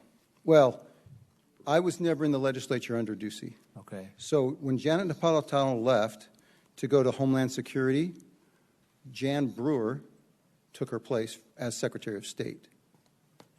And so as Secretary of State, she was the one managing the budget. And so that was the same year period that she wanted the 3-year half-cent sales tax for another funding project because we were destitute. We didn't have any money. And so I couldn't. Everyone was suffering in the state. The counties, the cities, the residents, everyone was suffering during that time period, which was, I believe, 2009, 2010. And so we sold the buildings. We raided the funds, we swept funds, we pulled every nickel out of every corner that we could find, and we tried other things too that never actually happened. And so everyone was suffering, and so I could not fathom imposing a new tax on the residents who were already suffering. We all kind of had to suffer this together, and while I didn't like voting for sweeping those funds, I also didn't like the prospect of laying off our public safety personnel who keep our state secure across the state. So, yes. Okay. Thanks for the clarification. Okay. Supervisor Kavanaugh. Mr. Gray, you mentioned the importance of committees earlier. Yes, sir. Chairmanships. Would a first-term, first-year legislator be precluded from holding a chairmanship? So there's no hard rule. There's no fast and hard rule that would say no. But learning to be a legislator is usually a 2 to 3 year process in and of itself. Adding the responsibilities of a chairmanship to that is almost a hill too steep to climb. But it is possible. The point here is that I explained in furtherance of our traffic issues, went to the vice chairman, who works closely with the chairmanship. They're always of the same party. We don't have two different parties in the vice chairmanship, because if the chairman's not there, the vice chairman takes over, and we've got to make sure that the policies are consistent across the board with the bills that get passed and the amendments that get put on to those bills. And so that's why I went to the chairman, because the chairman or the chairman, vice chairman, they work closely together to make sure that They have to read through all the bills and see if they're going to even put them up for a vote, or if they're just going to hear them. And then they have to go through and write amendments that fix the issues, and they have to hold stakeholder meetings, which I held many, many, many stakeholder meetings. In fact, when I was Judiciary Committee chairman, I held weekly meetings, and I invited and had a big round table with about 14 people, maybe 20 people around the table, and they were all members of the Justice Department class of people. There were the jail, the county sheriffs were represented, the attorney general, the state attorney general, the county attorneys were represented, the juvenile probation was represented, the Supreme Court was represented. They all met around the table, and then what I would do is say, all right, in 2 weeks we're going to hear this bill, Bill A. Here's a copy of what we've got so far. Take it home. Next week we'll discuss it, because in 2 weeks we're going to hear it in my committee. And then I would say, now let's get to the bill that we're going to hear in the next day. And what are your thoughts? And I'd have my analyst right there. She would write up what amendments we needed to fix it. Does that amendment fix your problem, your problem, your problem, your problem? Yes. Okay, good. We can go with that. We're good? Yes. In other words, it was a win-win for all the people involved. It wasn't just a slam dunk thing where I would pass a bill and it hurt everybody but the one guy that was telling me his story. And so that's what a chairman should do. And that's how a chairman should do it. And I really, as a chairman of the Judiciary Committee, I had weekly meetings. We called it JAG. And we would solve, and so we passed many, many, many, many bills and reforms, but nobody complained about the bills because we had already hashed them out with all of the stakeholders involved. And that's one of the traits that I have that I bring to the table, is being able to pull a coalition of people, work with them fairly and honestly and uprightly, and get the job done and do it still in an orderly fashion. Thank you. Any questions or anything? All right, Mr. Gray. Well, thank you very much for, first for stepping up and, wanting to take this position. Of course, you've been there, so you know it's pretty much a thankless job in a lot of ways. So it is. Anyway, so we appreciate you coming today and providing your insight on the position. Well, thank you so much, and I look forward to hearing how the results will come out, and I hope that things go well, not only with the next nominee, but with the ones in the afternoon, because you got a big day ahead of you. Right, I do. So thank you for your service and your work on this. I think that you're doing a very thorough job, and it's something, frankly, that I haven't seen before, and it's refreshing. Thank you. Good. Thanks, Mr. Gray. I want to just take another 5-minute break here or so. We're in recess. This interview process, you have approximately 5 minutes on each question that you're asked. You don't have to use 5 minutes, and if you go over the 5 minutes, there's no penalty. Just use the time the best you can understand. We try to keep it to an hour. You were given 2 questions in advance. Yes. So we're going to approach those first, and the first question was, please tell us about your interest in becoming a legislator and why you are the best candidate. Highlight examples of your experience and background that best prepare you for this office. So we'll start with that. All right, great. Well, thank you. I want to thank each and every one of you for allowing me to come here and speak today. I have a prepared statement that I'd like to read, only because I am Italian and I have a tendency to speak long. So since we have time constraints, I thought the best possible approach, even though it's not my normal repertoire of speaking publicly, but I thought best today it would be something that I would read, just because of time is of the essence. So forgive me for that. So after the untimely passing of Legislator Frank Pratt, I would like to thank you for the opportunity again for allowing me to come here and throw my hat in the ring, so to speak. In these unprecedented times, we are in urgent need of stability, reassurance, and strong leadership. It's evident from speaking and working with the constituents across this particular county, as well as the state. We need fresh perspective and perseverance from a legislator to stand by the constitutional values that have made this country what it is today. A leader who will be willing to stand up to those who are doing everything in their power to move away from those values and towards a socialistic agenda. I believe that I am a leader who will meet those needs, add much more for the state of Arizona as well. My experience in life has taught me that a society without strong leadership simply does not work. We need a legislator who isn't afraid to stand up for the voice of the people. The current environment makes it clear that we as a free people and a nation are at crossroads, if not a breaking point. I firmly believe in the Constitution and all it stands for. My decision to fill this vacancy was not only based on my experience, my unwavering position on these matters, it was also obvious to me from the amount of encouragement and urging that I had got from friends and constituents around this particular county and my neighbors outside. Growing up in New York City, living on the streets as an abandoned adolescent at the age of 13, supporting myself while successfully filling not only my academic and financial responsibilities in a prestigious private high school, it's really taught me how and what it means to pick yourself up and carry on. During those years, I was not only the captain of the wrestling team, I was New York City champion 4 years in a row. And as team leader, I brought home that team championship as well. Shortly after school, at the age of 21, I had the honor and privilege of joining the ranks of the New York City Police Department. After several years of patrolling the streets of New York, I was privileged to be recruited into the prestigious New York City Riot Squad.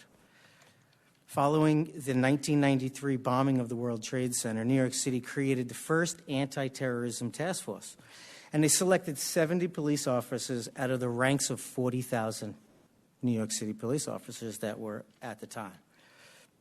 I was one of the 70 selected. I'm a surviving first responder from the attacks that followed 8 years later on September 11th in 2001, which unfortunately brought my police career to an abrupt end. I started a 501c3 non-for-profit business shortly after that because I wasn't going to allow the dark days prior to have any kind of a negative impact on my life. There was a need. Basically, what I did is I advocated and lobbied on Capitol Hill for health care for 9/11 responders that fell ill and those that were also terminally ill. Continuing my education, I pursued another career in structural engineering. I enjoyed the opportunity to own and operate a successful business for some time until I actually moved out here to Arizona back in 2008. And then eventually I moved out to 2016. I moved out to Pinal County, where I became a precinct committeeman. Since then, I've fallen in love with this state. I've fallen in love with this county and everything that it has to offer. I currently hold a black belt in Brazilian Jiu-Jitsu, and I've been a semi-professional fighter for the last 20 years or so. My wife and I run a Brazilian Jiu-Jitsu academy right here in the Valley. We do spend a lot of time volunteering with veterans programs as well as law enforcement programs where we help those folks that are suffering from PTSD, introduce them to the Brazilian Jiu-Jitsu where they can get some relief. In fact, while managing this program, I managed to speak to a number of clinical and military psychiatrists where over it took about 11 years to accomplish this, but over the last 3 years, we have done an extensive study on the benefits of Brazilian Jiu-Jitsu for those who have PTSD. And in fact, this August that just passed, it was just published in the medical journal.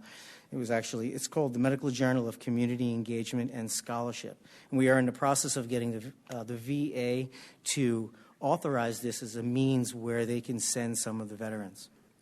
My life experience has not only taught me tenacity, overcoming adversity, and leadership skills, it's given me an understanding of success principles, which if applied in any arena, prove to be invaluable. As a lifelong servant of people, in addition to the aforementioned, I'm confident that I can be an asset to the Arizona State Legislature. I sincerely hope I'm provided with the opportunity to prove myself as a public servant once again. Thank you. Thank you. Okay, the second question that you were provided is, as you know, Pinal County has experienced extraordinary growth over the past decade that have resulted in a significant challenges funding, construction, and maintenance and adequate transportation infrastructure to keep up with the needs of our residents. What are your ideas to improve transportation systems and address the funding shortfall? Good question. I'm glad it was actually brought up. We all drive around Pinal County here, and we see there are just spots that are unrealistically backlogged, and I kind of feel like I'm back in New York, believe it or not. It's kind of like have a little bit of home here. So extraordinary growth is an excellent challenge to have. We think about, safe, flourishing communities. We think about places to play, access to shopping, convenience to one's workplace. There's another side of the coin to that, all right? Infrastructure, and it's the foundation of economic activity, and transportation is just a small part of it. However, it is very vital. Some of the concerns and challenges that we do have, finding and obtaining usable land, for constructions of roads and, expanding current roads that we have. Another challenge that we may come across is the foresight to meet not only today's challenges, but the ones that are going to come in the near future. Funding the projects is one of the biggest problems that we have, and that's what I really would like to talk about as well here today. The what and the how, expansion of roadways. We have an example of State Road 24, okay, that has run from Maricopa County and now is connecting Pinal County. We have creation of new roadways. We're talking about the Pinal Parkway, north-south, north-south alignment. Excuse me. There are also possible considerations for public transportation. I know that was brought up before the board, probably about 15 years ago, from what I remember. Looking for ways of utilizing state and private land for local use, all right? The current state, and I want to talk about the current state of Pinal County and its residents. According to Pinal County Financial Report, on the year ending of June 30th of last year, 2020, you can see Exhibit 1, I had handed out a piece. The county lost just shy of $500,000 in revenue. That's an increase of over $69,000 from the previous year. The breakdown of Pinal County's primary source of income is 64% of the revenue is generated through taxes. And that's also in Exhibit 1 that you can look further into the breakdown. And according to the sales handbook, okay, Pinal's sales tax rate is 1.6%, and an additional Arizona sales tax of 5.6%. That's a 7.2% minimum tax. All right, and I know you guys all know this, but the maximum, okay, with some city and local government taxes could bring it up to over 11.2%. And that's 93% higher than the maximum sales tax in any other county in Arizona, and 99% higher than the maximum sales tax across the nation. All right.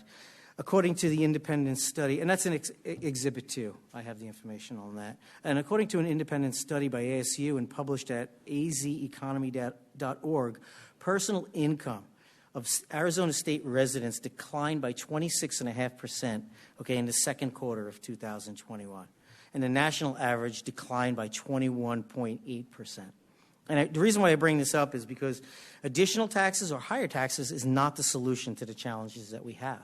We have to be able to generate other means of income without putting the burden upon the taxpayers. That's not really conducive to the people that want to come to this county. All right. Funding options. Federal government.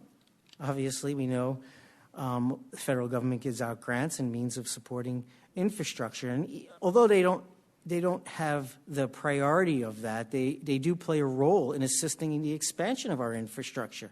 But it shouldn't be a piggy bank for our local government. All federal funding should come with a no-strings-attached provision, especially if it's counterintuitive to our community's needs. And all federal monies granted should be exclusively utilized solely for the project at hand. Okay, earmarked. Cutting costs is another way. All right, we could revisit outdated agreements. We could draft new legislation addressing new and future demands. All right? And there are also line-by-line deductions. All right? We could always find ways to trim the fat. It's just a matter of sitting down and looking at different ways and looking at different places to do that. And ultimately, of course, we want to increase the revenue.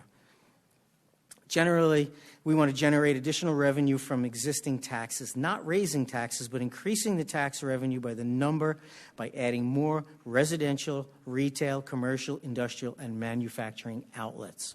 Okay, attracting these outlets can be accomplished by creating an environment that is ripe for growth. We can give incentives for new construction, private investors, relocating businesses that are outside this county, giving them reasons to come and relocate here. Excuse me, aggressive deadline bonuses, okay, as well as other tax incentives. With new infrastructure projects, especially with transportation, it's expected to generate more private investing for real estate development. Oh, thank you. Which in turn will create more tax revenue. As it currently stands, I would venture to say that Maricopa really enjoys a majority of our tax dollars. Why? Because a lot of our folks are reaching out, working in these other counties, and on their way home or on their way to work, they're stopping and spending their money. Their money should be spent here where they live. Okay? Mass advertising is another way. You know, a promotion campaign. I remember growing up in New York City and everything was I love New York. We had shirts, bumper stickers, billboards. It was on trains, it was on buses. It was everywhere you looked. We had the I love New York campaign. And it made people aware. It made people come to New York. All right? And that will make a difference here as well. We can utilize those same tools. All right? We can get people from around the state to come enjoy the things that we have here in Pinal County or that we can create here in Pinal County. We have beautiful parks, recreation, concerts, county fairs. There's a number of different things that we can utilize here in our county to bring people here. Okay?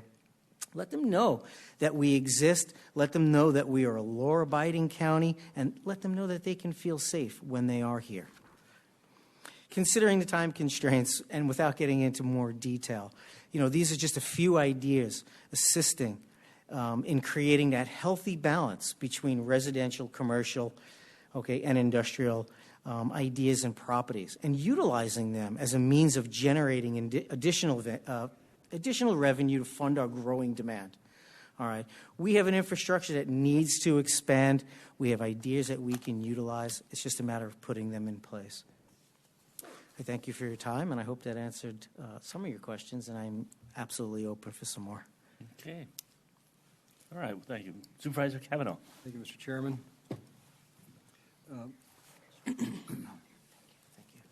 Mr. Lotario, integrity and maintaining public trust are critical when serving as an elected official.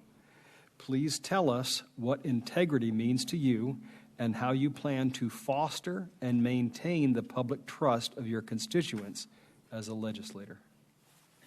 Thank you. Integrity is something that I feel that was ingrained in me as a young man. My word meant everything. Growing up on the streets of New York, if I said I needed to do something and I had to do something, I had to do it, and I had to do it right. Integrity to me means doing something doing something that is correct, doing something that is right, regardless of how you feel about it. As a police officer, numerous times I would come across situations where doing the wrong thing would have been very easy and very much expected. However, knowing that little voice inside your body telling you that is absolutely not what is correct at the time or in the future to do. All right, it's that little man on your shoulder that lets you know, all right, what's right and what's wrong. The holding public office, you know, I always worry about those folks that are so excited about obtaining a position. And I worry about what they're going to say and what they're going to do to get that position. And then once they have this position, my biggest fear is what are they willing to do to keep that position? My job as a representative in this county is to be in touch with the team that stands next to me, and that's the constituents, to find out what it is their needs, what their voice is, and I will be that outspoken person where no matter what my personal feelings may be on a particular subject, if this is what the constituents want, I must maintain that integrity of portraying and voting in that position. Yes, sir. Supervisor Surtee. Serving as a legislator is a big-time commitment requiring long hours. Tell us about how you plan to balance your current obligations with the new position.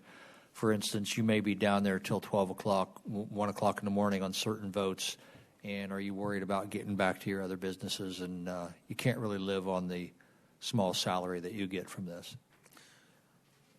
No, I actually, everybody's afforded 24 hours in a day, and it's what we do with those 24 hours, and how we apply that is what makes the difference in not only our lives, but in the lives of the people that surround us.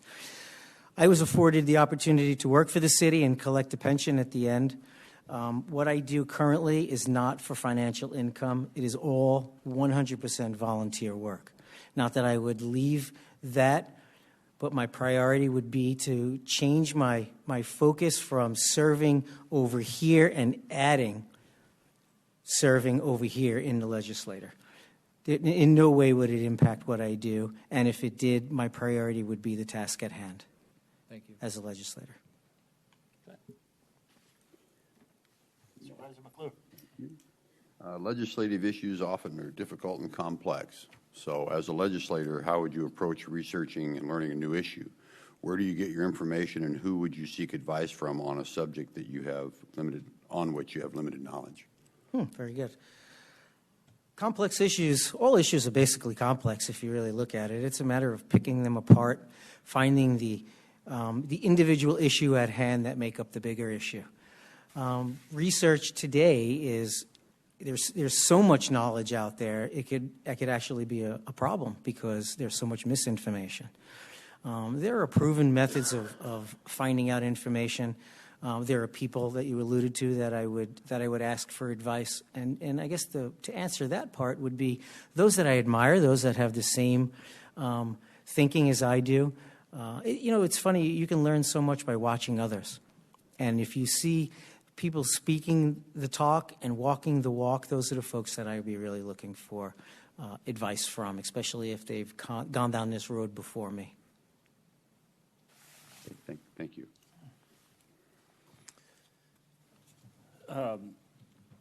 So water resources and drought contingency plan have dramatically impacted Pinal County. Explain to us your understanding of water issues in Pinal County and ideas that you have for solutions. There are a number of solutions that can and should be looked upon.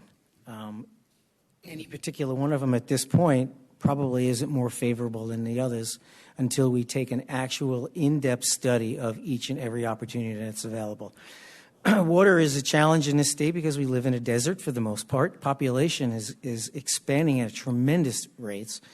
And the fact that we are in a 20-year drought, 30-year drought, you talk to different people and they tell you different numbers. However, I believe wholeheartedly, and if we look back over the last couple of 100 years, everything is in a cycle. And do I believe that, yes, we are in a current drought today? Do I think that things will turn around? Yes. So when we approach different solutions about our current water situation, we have to make sure that we're not going to throw the baby out with the dirty water, with the bath water. We have to be able to make decisions today that are not going to be detrimental for us in the future, because things will change, things do change. All right, so, there's desalinization, there's, cleaning, reusable water.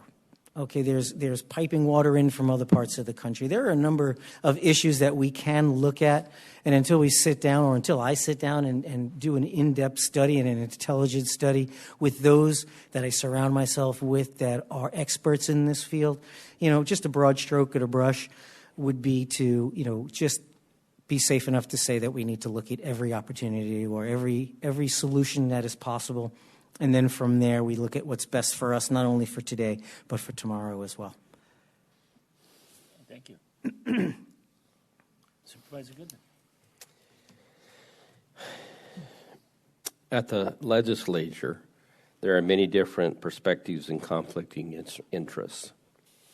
Give us an example of a time when you had to work with someone else that you did not agree with, and what was the outcome? There are a number of times, I guess you can look back and play Monday night quarterback. Probably as a police officer, I'd have to say that there were times where I would observe, specific crimes, and when it would come time for me to, let the assistant district attorney know of the exact situation, the facts, the figures, and what actually took place, and then have that particular person say, well, you know what, that's not probably a good idea to charge them with X, Y, and Z. What we're going to do is we're going to take a different approach, and we're going to charge them, this particular individual or individuals, with, A, B, and C. So there were many, many times where we were at both ends of the spectrum. And although the assistant district attorney generally had the final word, I always took it upon myself to try to make them understand, from my point of view, what actually happened and the detrimental responsibility that I had to make sure that the punishment fit the crime. So how I would do that is to try to put them in not only in the person who committed the crime's boots, but I would also have them put them in my boots and everybody else surrounding their boots, so they could see the consequences of the conflict and what we thought should be right and what we thought was wrong. So my objective is to make sure the art of negotiation is used entirely, where I will have that person probably come and see things from where I stand, see things from where people stand opposing that, where they would stand. I hope that answers. Supervisor Kavanaugh. Thank you, Mr. Chairman. Good jobs and economic development are very important to the residents of Pinal County. Tell us your ideas for creating a positive business environment and how you can help local efforts to attract and retain companies in our region. Well, I kind of touched upon that earlier, where if we can bring business here locally, we will create jobs. With the creation, residential and business kind of work hand in hand. It's not good enough to just have residential without business, and it's obviously not good enough to have business without residential. There has to be a formidable plan put in place where we could attack those two challenges and make these two come to attrition together simultaneously. One feeds off the other. There are a number of incentives that we could utilize and offer private investors. There are a number of incentives that we can utilize to get people to move here, and that's exactly what we need to do. The first thing we need to do is let people know we exist. We are a very small county based on population compared to the counties that surround us, especially to the west. So, and I talk about Maricopa County. We want to let them know that we have and we will have a lot more than what we currently have, and we want them to be a part of that. Housing is growing rapidly in this county, and we need to step up, the other end of that, so that we can, afford the infrastructure, so we can afford them, create places for them to work. Industrial, we have so much land that is privately held at this time. We need to see if we could either obtain it from a county point or lease it or have it developed by private investors where they can create jobs utilizing industrial parks, utilizing manufacturing parks, so that we can bring jobs here so that the folks that are working here are going to want to live here and vice versa. People that live here are going to want to work here. And in turn, everybody spends their money here. So, at the legislature, it's important to have the courage to represent what's best for your district, even when you're pressured by your peers.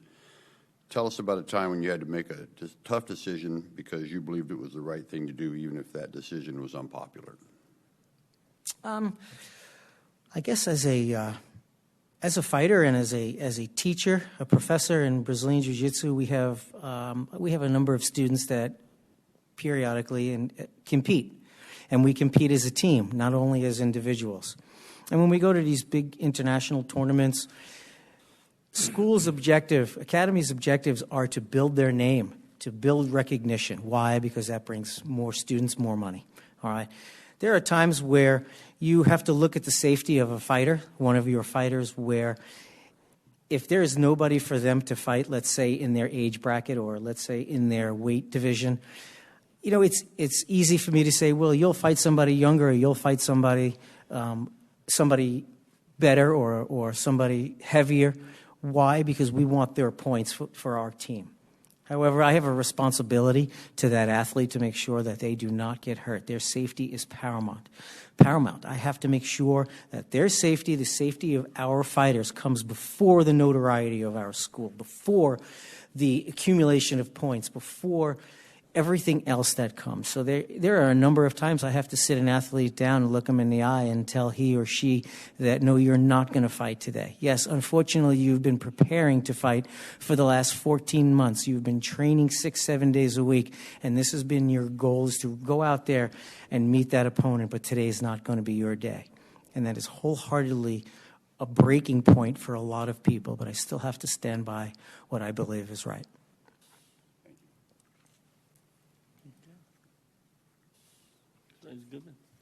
Thank you, Mr. Chair. Currently, Arizona is experiencing a period of economic growth, and state revenues are above their forecast.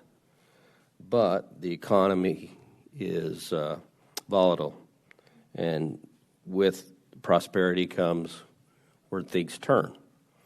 And so would you talk a little bit about how some of the things that you would do to prepare for that downturn, number one? But the other part is, in the past, when those downturns have occurred or they've declined, the legislature has rated transportation funds or HERF funds or shifted costs to local governments to balance the state budget. Will you commit to protecting vital transportation funds and not balancing the state budget by forcing additional costs onto the local taxpayers? Well, that's kind of a double-edged sword right there. So my priority is going to be this county. Obviously, first priority. That's what I represent. I represent my district and my county, and that's the priority. How we can generate the shortfall would be, my efforts would be in looking into other means of creating that revenue to create, to back up that shortfall. I wouldn't necessarily want to, and I would absolutely do everything in my power not to make the burden lie on the constituents and the taxpayers of this county. I mean, that goes against everything that I would be appointed to do. I have to look at the smaller picture I have to look at the bigger picture before I can look at the smaller picture. So I would look for alternative means before I would absolutely put the burden on our constituents in our particular county, especially in my district. Okay, thank you. Okay. Well, that concludes the questions that we have written down. Does anybody have any follow-up questions to some of his answers or anything else? Anything? Okay. Well, thank you. I thank you. I thank you all. I appreciate your time, and I appreciate your effort here today to speak to me and allow me to express my point of view and my intention of running for this seat. Thank you very much. Thank you for stepping up looking for the position. So, okay, I'm going to recess until 1:30. Or do you want to go to 1:15. Let's do 1 or 1:15 because the next interview is at 1:30. Okay, so we'll come back in the session at 1:22. Not a bidding war. We're not negotiating. We're going to set a time. Okay, 1:15. We're recessed until 1:15. Thank you, everyone. Ready to go? Okay.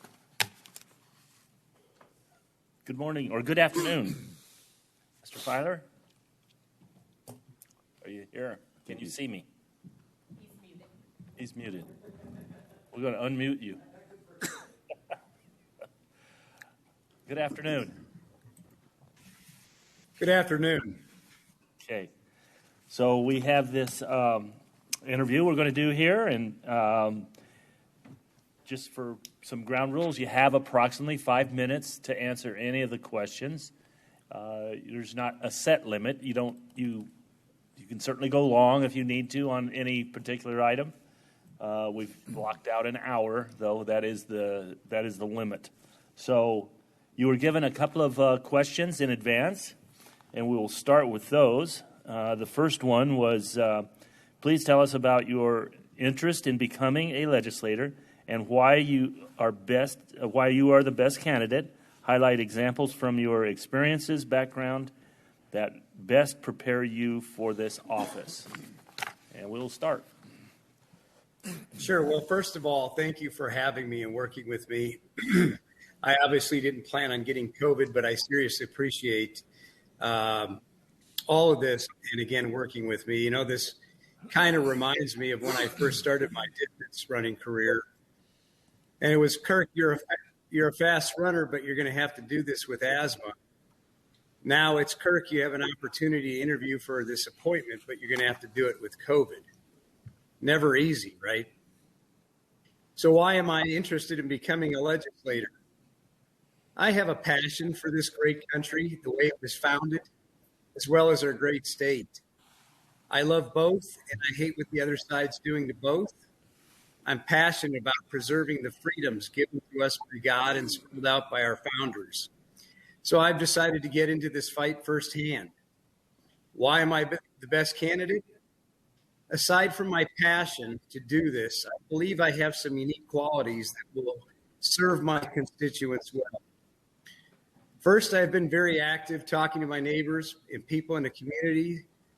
Second, I've been active as a precinct committeeman, state committeeman, district vice chairman of our PC district.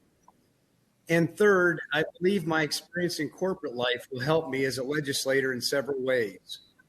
I've led large groups of people towards common goals, so leadership has been imperative. Getting people from all walks of life working towards a common goal is no easy task. And currently, I lead over 100 seasonal tax preparers, making sure they give the utmost service to around 10,000 clients. I have to make sure they're all following company directives, policies, and procedures, and I have to find ways to make them want to do these. All this while making sure all of my offices are in compliance with city, county, state regulations all across southern Arizona. And finally, I have a long history of getting results. There's more, but I believe these skill sets will accommodate me well in the House. And one more thing. Everything I've done, I've tried to be the best, and I've always finished at or near the top. Okay, very good. The second question that you were given is, as you know, Pinal County has experienced extraordinary growth over the past decade that have resulted in the significant challenges of funding, construction, and maintenance of adequate transportation infrastructure to keep up with the needs of the residents. What are your ideas to improve the transportation system and address the funding shortfalls? Well, Pinal County is obviously a growing factor in Arizona. We desperately need roads and infrastructure to grow with the well thought out sustainable plans for the RTA projects, I-11, and more. We need efficient ways to get goods to market and provide our residents with safe, efficient means to get to work and back home.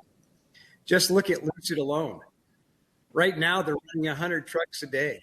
In 6 years, they're going to be running 1,000 trucks a day. Walmart, LKQ, etc. List goes on. Maricopa's already issued 1,500 housing permits this year, 3 months to go. Casa Grande, 1,400, Santan, Queen Creek, and so on. I don't have to tell you that we're already behind the 8 ball. So how do we get new homes on the assessor's list sooner? Well, we need to look at that. And when I'm in the legislature, I'm going to do whatever I can to get these RTA projects going, get I-11 moving, and I'll do whatever I can to protect Pinal County from state budget cuts. We've got around $70 million in the RTA fund, so let's get that going. We need to get these corridors built. And I'm not a big fan of taxes. As a matter of fact, I usually don't favor them. But Arizona hasn't had a gas tax increase in a long time, and I believe we're due for one. It doesn't have to be a large increase. It could be 2 to 3 cents, maybe follow that up with another 2 to 3 cents so it doesn't drastically affect people. But it could raise a significant amount of money. This money should then be protected and made sure it was used for new road construction. And then I think we need to address electric vehicles because they're on the same roads as the gas vehicles, and they need to pay their fair share, whether it be at registration or some other fair way, since again they're driving on the same roads. And also now is the time to act. Since Arizona has a budget surplus right now, now is the time to get funds allocated for transportation, since the surplus probably won't last. So those are some of my ideas to start right now. Okay, very good. Supervisor Kavanaugh. Thank you, Mr. Chairman. Integrity and maintaining public trust are critical when serving as an elected official. Please tell us what integrity means to you and how you plan to foster and maintain the public trust of your constituents as a legislator. Okay, I'm having a little bit of audio difficulty. What I believe you said is, let me read it again. What does integrity mean to me? I'm going to read this question again. Okay. Integrity and maintaining public trust are critical when serving as an elected official.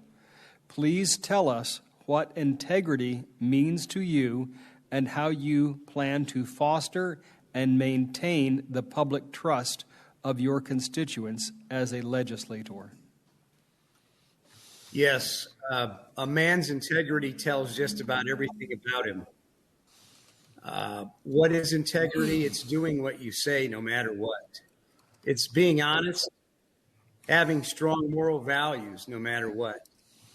My dad grew up on a farm, and when I was growing up, he raised me with values like integrity.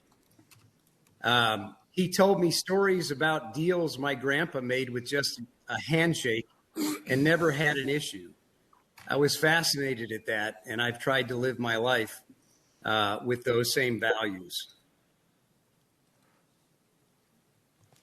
Thank you. Supervisor Surtee.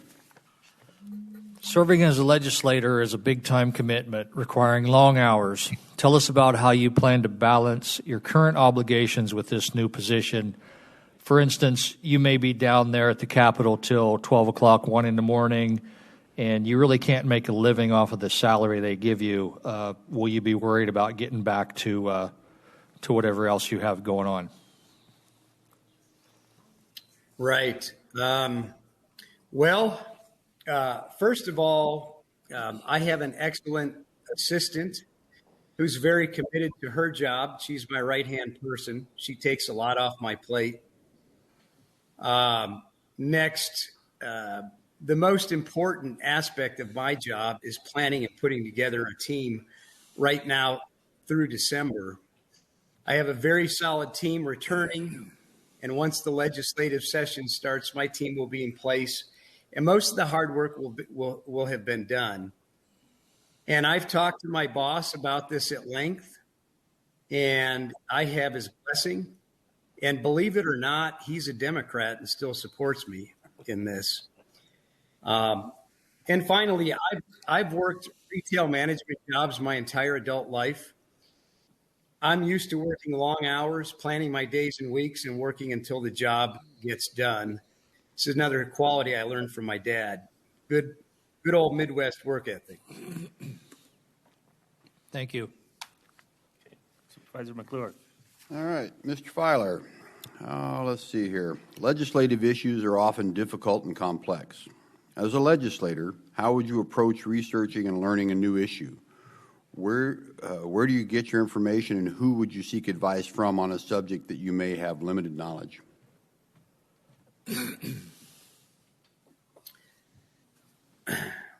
Well, so every job I've had has been in a new industry, and I've had to start from square one and not only learn a new industry, but the job itself. And I like to say, first of all, I'm very coachable. I played baseball for 12 years, and I was an All-American distance runner in high school and college. And next, I try to find out when I'm learning a new endeavor, I try to find out who the best people are and ask questions and learn from the best. So I would seek out who the best legislators are on each issue, ask them questions, and learn from them. And by the way, I've already met a handful of them, and every one of them I've talked to has said they'd be more than happy to help me out. So that's where I would get my information. Okay, thank you. All right. My question is on water. Water resources and the drought contingency plan have a dramatic impact on Pinal County. Explain to us your understanding of the water issues in Pinal County and any ideas you may have for solutions. Yes, water is a huge issue right now. We're looking at issues like the Glen Canyon Dam losing another 80 feet of water and not being able to generate electricity. And as you know, we're moving towards Tier 2 reductions next year. We need to look at alternatives for Pinal County now. I think we need to look at 4 areas and see how much feasibility they have. One, the Santa Cruz River is channeled through Pima County and at times comes running through Pinal and then just, it's wasted. So how do we catch this water?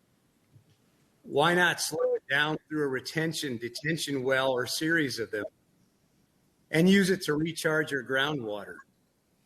You could also use a pipe or series of pipes to recharge the fill wells. But there's one source. It's not a cure-all, but it could help. We also should look at the possibility of a recycle plant. We're currently using gray water that is used for landscaping and golf courses. Maybe some of this can be recycled in a plant or multiple plants. Also, this is something that's big. I haven't heard it talked about a lot, but we need to look at aeroponic farming.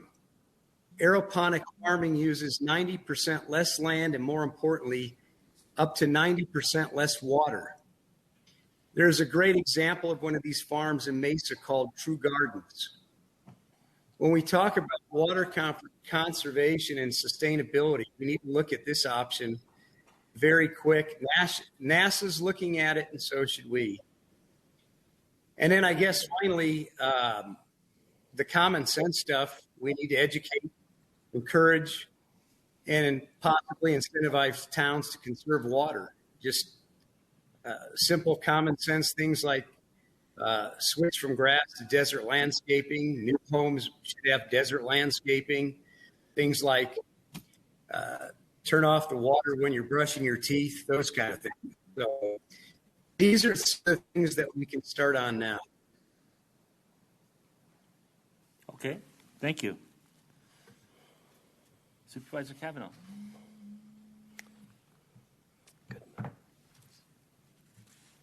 Oh, did I skip? Yeah, I think I'm sorry. Supervisor Goodman. Don't skip me. Don't want to skip you. I didn't mean to skip you. I know. I get that at home. Just making you feel at home. Oh, okay. At the legislature, there are many different perspectives and conflicting interests. Give us an example of a time when you had to work with someone that you did not agree with And what was the outcome of that?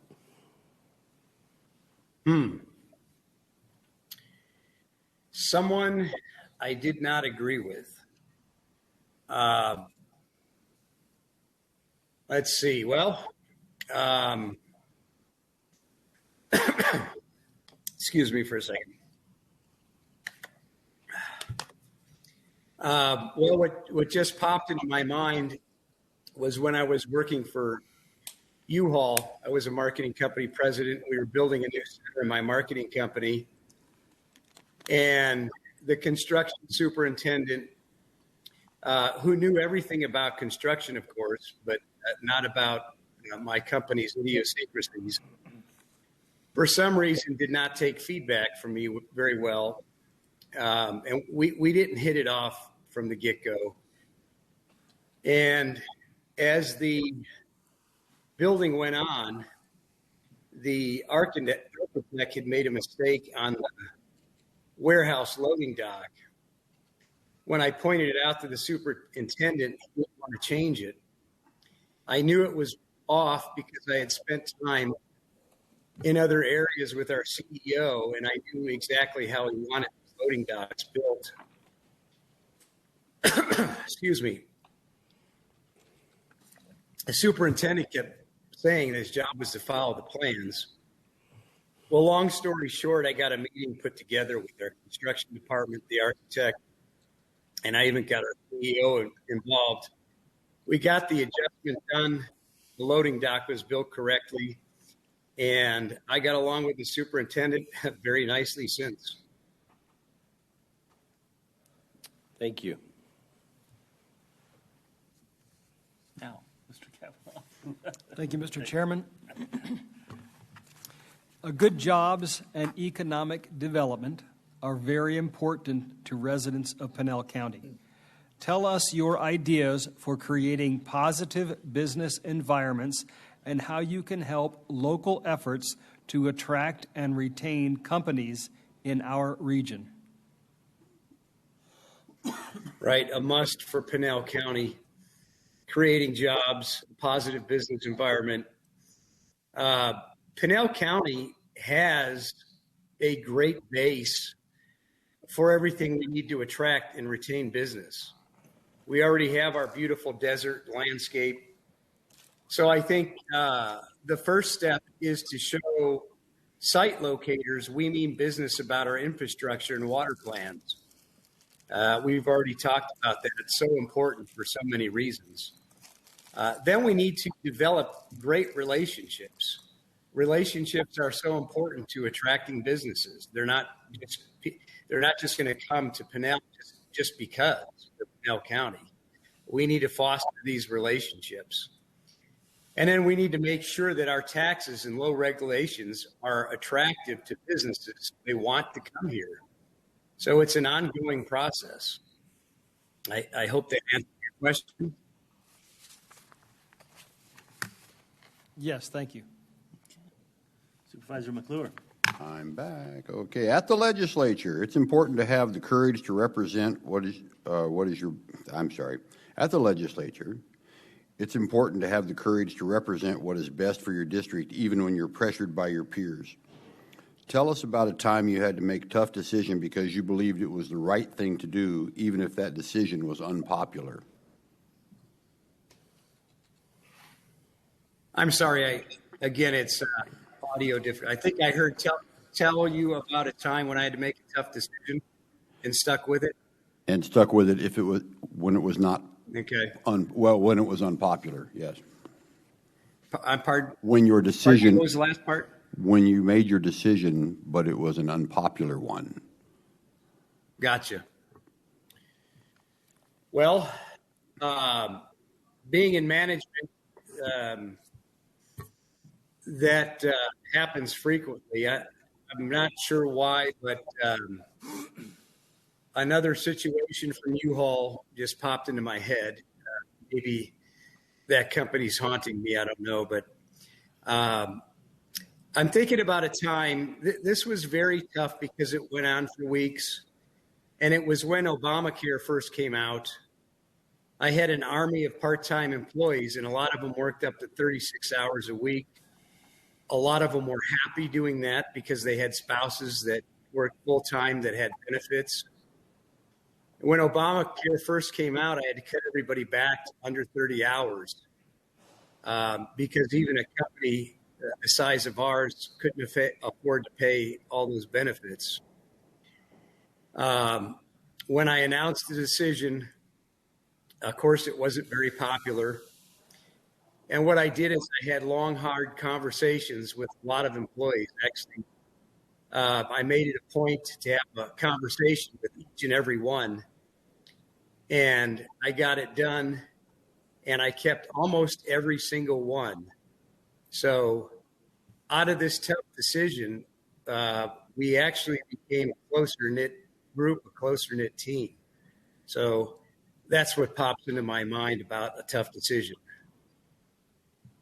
All right, thank you. Supervisor Goodman. Thank you, Mr. Chair.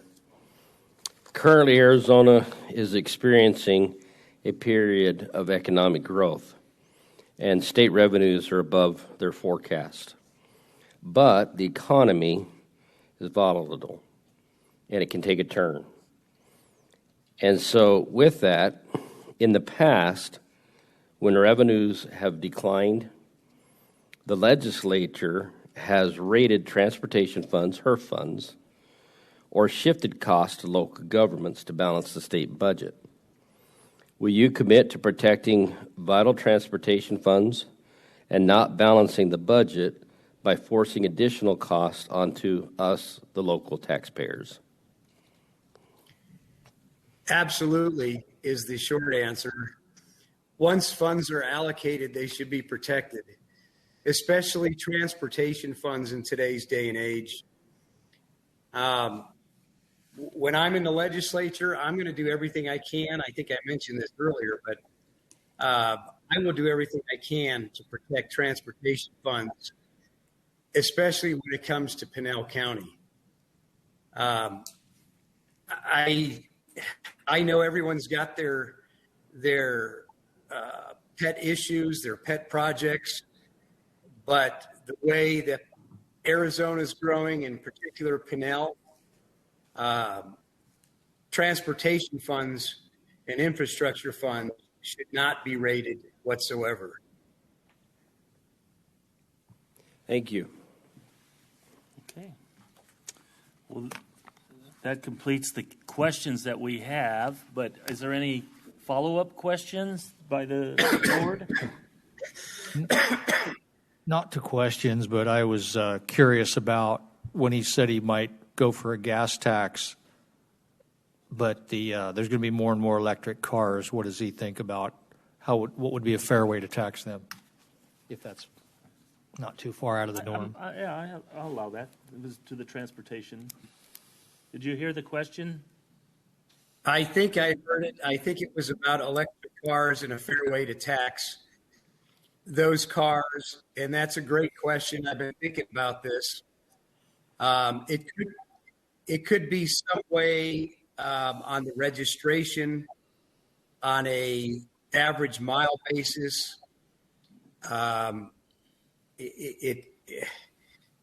There's no good way right now, but somehow we'd have to figure that out. Given some time, I would talk with a multiple amount of people and ask that question and get some answers and find out the best way. I don't think it's fair to levy a gas tax on people with gas-powered cars and not have people that own electric cars not pay their fair share for the roads. Okay. Thanks. Any other questions or comments? And by the way, I'd like to emphasize that gas tax would not be a big, massive tax. It would be a small, gradual tax as not to affect the average consumer.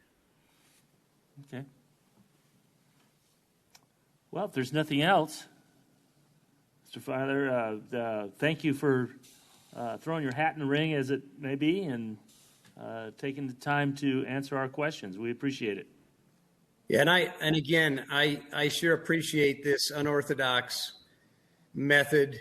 I'm at the tail end of this COVID thing. I know I'm going to beat it, but the coughing attacks come, and I didn't want to be there with all that going on. Sure. Understandable. Well, thank you very much. All right. Okay. Thank you. Take care. Have a great day. You too. Take care.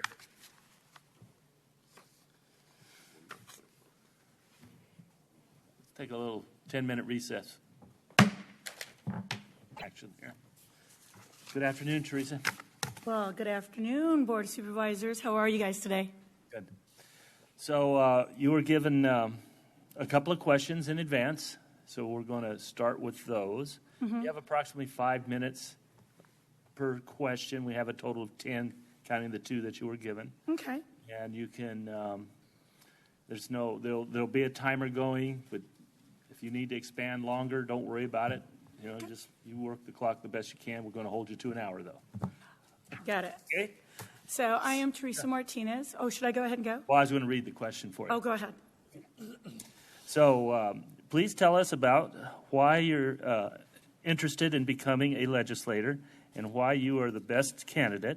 Highlight examples and examples from your experiences, background, and what prepares you to hold this office. Simply, I want to do the work. I want to work for the people in Pinal County on water issues, on dust issues, on road issues. God, the I-10 alone is enough to get me to go down there. It's certainly not the money, but I want to do the work. I want to go in and make lives better for the generation behind us. That's simply why I want to go. I feel like Pinal County deserves more than what we get. And I don't want to sound like I'm bitter or anything like that, but I just feel like Pinal County is an amazing county and that we literally hold Maricopa and Pima. And I feel like we should be getting more. I'd like to go and do the work. I want to work very, very hard for y'all. Okay. Oh, and why I would be good at this? I forgot that part. So, needless to say, I am likable, despite what people say. I do get along they say it. They say it. I get along very well with people. I've never met a stranger. I can go up to anybody and talk about any issue. Any issue. Now, I'm not going to admit or say I know everything about every issue. That's not it. Part of communication isn't just talking, but it's listening. You go in and you talk about water, you talk about housing or about economic development or cultural issues, whatever those issues are, immigration, passport, you have to be able to tell them and then ask them and then listen. And so working with the federal government, I've been able, and in been lots of situations where I've had to go and talk to people, make coalitions, make friends. Somebody will come in with an issue and say, here's my problem. And then I have to go and figure out how to fix it. And it's never just, oh gosh, here's a form letter next time. It has to be resolved. One of the other things, I did take just a couple of notes. Working in a congressional office, and I know you all have my resume, I've done a lot of different things. I've worked for, on behalf, and with the Republican Party for 18 years. Various levels. I worked for 2 congressmen. I worked for the Secretary of State. I worked for a congressional candidate. I worked for an attorney general candidate. I've worked for 2 state party chairmen, 18 years. But I have also been a part of another group for 53 years. I've been born and raised in Pinal County. And Pinal County citizens and the citizens in LD 11 are going to come first over party politics. I have my convictions, and I'm not going to change what I believe. But when it comes down to the needs of the people of the county and the legislative district, they're going to come first. And it's only working with a congressional office that you see people's lives being affected by government.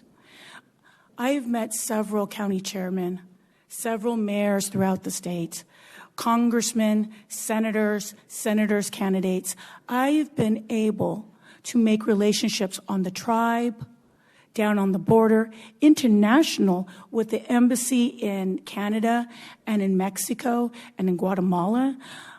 Working for the federal government has opened up this avenue for me to meet and work with different people of different levels. I understand how the sausage is made over at the state legislature. I do. I know who the players are. I know how the committees works. I know those wonderful little Strecker bills. I know the power plays of who is going to push whose buttons because I've already been there. Now, the good news is I know all the players, and they like me without any baggage because I didn't strike down their bill. They're going to want to work with me. They're going to want to help me. In fact, several legislators, governor candidates, senator candidates, candidates all over the state of Arizona. I had a couple of congressmen. I had several Pinal County residents, my family. I'm Hispanic, and so I'm related to everybody in Casa Grande and in Eloy. It's true. It's a true statement. And I have told them all that I appreciate your help. I'm not asking anyone to call on my behalf, not because I don't have the support. I do. But at the end of the day, I have to be enough on my own. I have to be enough for you to say, I'm going to send her to the legislature because I know she's going to fight for me. I have to be enough on my own. I don't want so-and-so to call on my behalf. So that's why you didn't get calls. Okay, thank you. And you won't either, moving forward. Second question that you were given in advance. As you know, Pinal County has experienced extraordinary growth over the past decade that have resulted in a significant challenges funding construction and maintenance and adequate transportation infrastructure to keep the needs of the residents. What are your ideas to improve the transportation system and address the funding issues? Well, the good news is that the HERF funds, there's actual money in there, and they stopped sweeping those, and then there's money in the general fund. And when those monies that are in there, I would like to see certain projects come to light.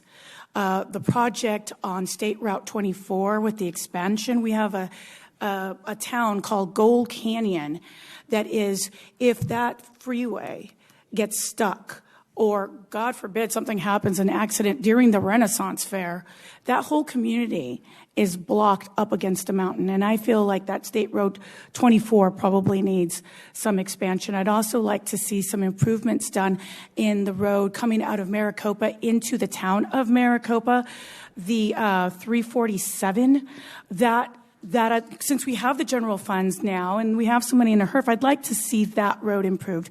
Also, the road improved between Maricopa and Casa Grande.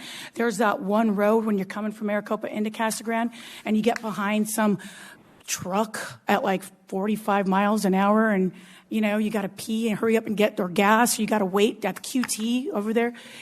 That road needs to be improved because there are lots of accidents.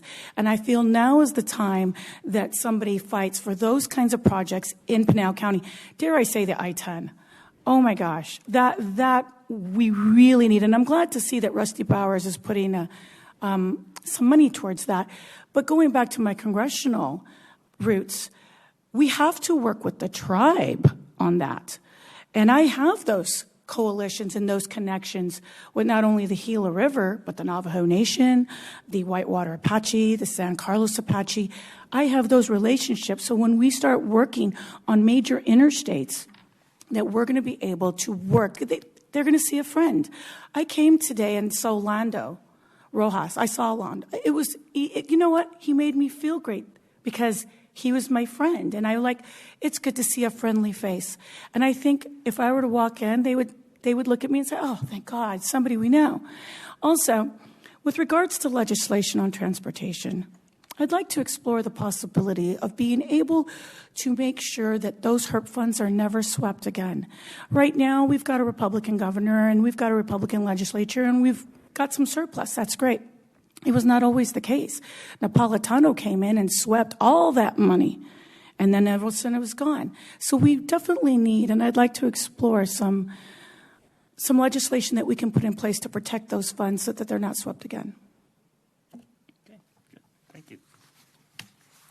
Supervisor Kavanaugh. Thank you, Mr. Chairman. Integrity and maintaining public trust are critical when serving as an elected official.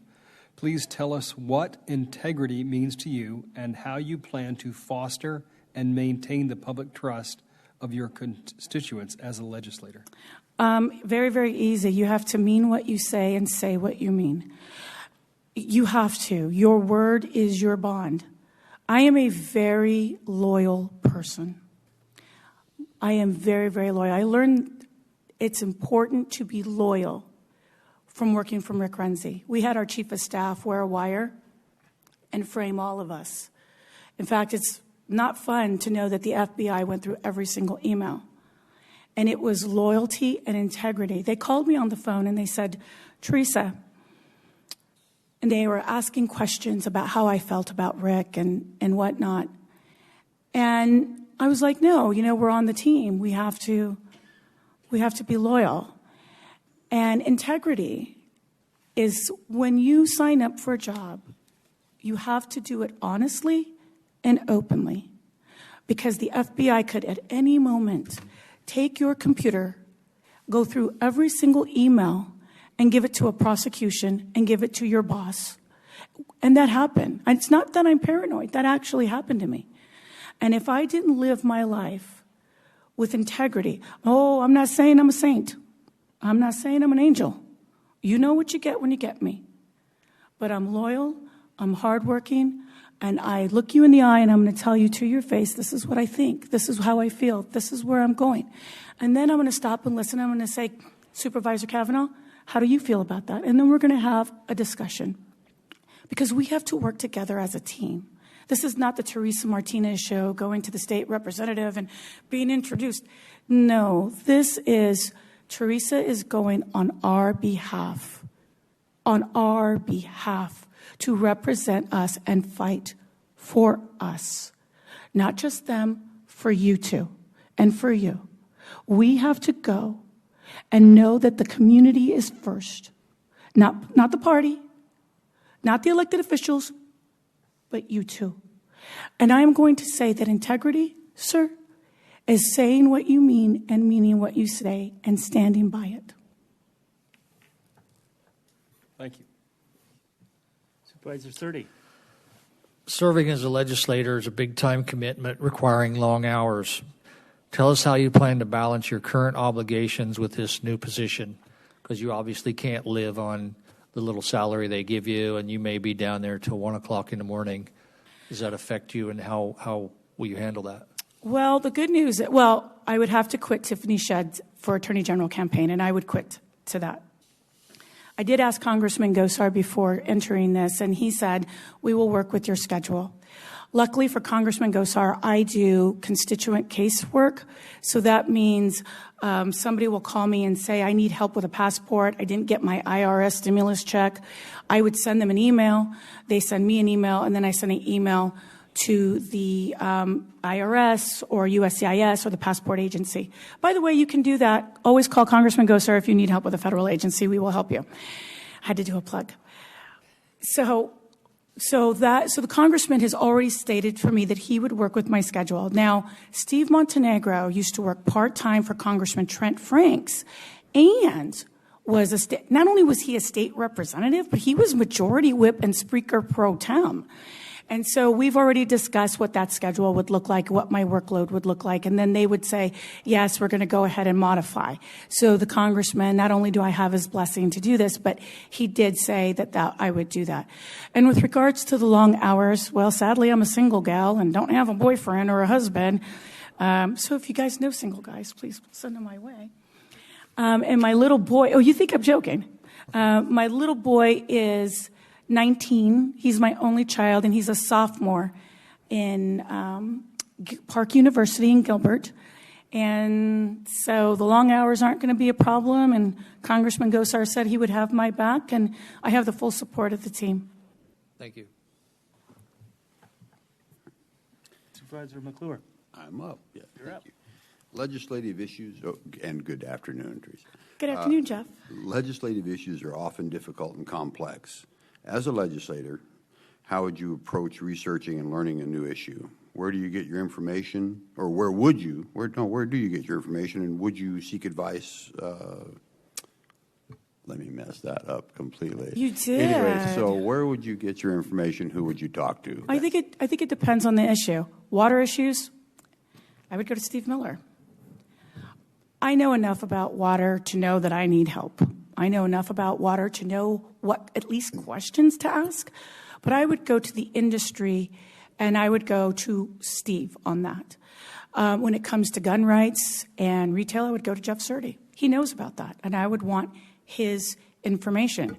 Insurance, any kind of insurance bills, well, I'd come to Mr. Goodman, and I'd say, Supervisor Goodman, this is a bill, this is what I'm going to come through.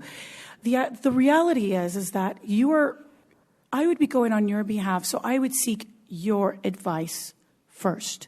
I'd want to get your thoughts and input. Then, of course, I would go to the researchers down there at the legislature and say, hey, this is what I hear about this bill. I'd go to industry experts, whether it be Steve Trussell over there at Rock, whether it be, Bass. I do know him, and he's a wealth of information. Those are the places I would go to for industry. And I would go to the mayors in the cities. I think sometimes we leave them out. And also, just so that you know, and it reminded me right now, I also think that we get our input in our news from the people themselves, which is why if I'm appointed, I guarantee, and I promise to you once a month, I would have office hours in every one of my cities, Casa Grande, Maricopa, Arizona City, and Saddlebrook. And I would go and I would say, I'm going to be here so that I can hear from them. Because sometimes we get these issues that we don't know are lurking from the people themselves. And if I have no conduit to them, then I'm going to be lost. And then next thing you know, I'm highfalutin over there at the Biltmore, and I think I'm this and that, and, announced. No. I need to be anchored like a tether to Pinal County. And I would come back here. I would also, when I am not in session, because if appointed, I would seek re-election. If I was not in session, I would at least come once a month to the Board of Supervisors and listen and be available for you all. While I'm in session, I want to make sure that I have that open line of communication with you all. Now, I understand the quorum regulations, that you can only have so much, but we could figure that out. Just know that I'm open. And I would get information from, obviously, the industry experts, the people. I would get it from the researchers. And believe it or not, Instagram and Facebook, my gosh. I know that's like the National Enquirer according to CNN, but, every once in a while they got a good little nugget. I'm just saying. Okay, thank you. Okay. So, Teresa, water resources, the drought contingency plan have dramatically impacted Pinal County. Explain to us your understanding of the water issues in Pinal County and ideas and any solutions you may have. Okay, so I'm just going to shoot from the hip on this one. I know that we're about to approach Tier 2 in 2022. I know that. And that's not a good place for us to be in. Some of the ideas, all ideas with regards to water are on the table, all of them. And whether that's we build a desalination plant in Mexico and we start helping them with their water and then we get their Colorado River rights, or we come up with something about that, because I do know that a desalination plant in Mexico is something that would help both countries. And my federal experience with the government and working with the international laws will come in very handy there. And yo habla español también. So what we would do is we would work with Mexico, and I would have contacts down there already to do that. Luckily, I believe Speaker Rusty Bowers has already committed some money to a feasibility study so that we can pipe that flood water out of the Mississippi through a water pipe into here. Now, of course, we're going to have some interstate commerce, and yeah, the feds are going to want to play into that. And yes, I still have those connections over with the feds that are going to come in, and working with agencies, especially bureaucratic agencies like that, is my forte, because I'm a little bit of a bulldog, and I never go away until they resolve that answer. But when it comes to the water, everything is on the table because we need to find a new source of water to set up the next generation. And I would come to you, Steve, and ask you, hey, what are your thoughts on water? Education. I had a senator, while they were all calling me and saying, how can we help you? Who do we need to call? This senator, who is currently a senator, I won't say his name to protect him, said to me, do you know that one farm, you could build 1,000 homes with that one farm, and that the farming industry needs to do a better job at using their money efficiently?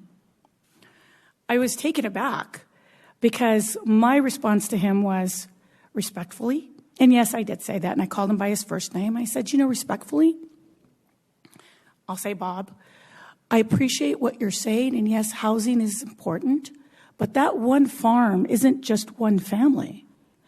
That one farm feeds and clothes, at the very least, a county, a state, a nation. So one farm, it's not like they're just gardening, and just letting the water run. They are actually producing food that we eat. Lettuce grown in Yuma is shipped to Massachusetts and New York. And so I think education, along with everything on the water, the desalination plant, the water pipeline for the flood water from Mississippi. I mean, if they're flooding over there, they don't need the water, and we're over here in a drought. So yeah, we'll go ahead and come. We'll go ahead and take that. Not only that, but education, because we need to change the mindset. It can't be the farmers need to do a better job at that. Good luck to you. There needs to be education with water conservation. And we also need to start building coalitions and partnerships with other industries, like the developers, to, pitch in and help out. At the very least, maybe they can help with the money and the funding with the desalination plant, or maybe they can help with the lobbyists that they have. So I think it's a group effort. I'm not an expert. Those are just some raw ideas. And I hope that answered it. Or we could also do a rain dance and pray. I mean, it's a joke. All of the above. Everything is on the table. Okay, thank you. Supervisor Goodman. Thank you. Get you this time. Thank you, Mr. Chair. At the legislature, there are many different perspectives and conflicting interests.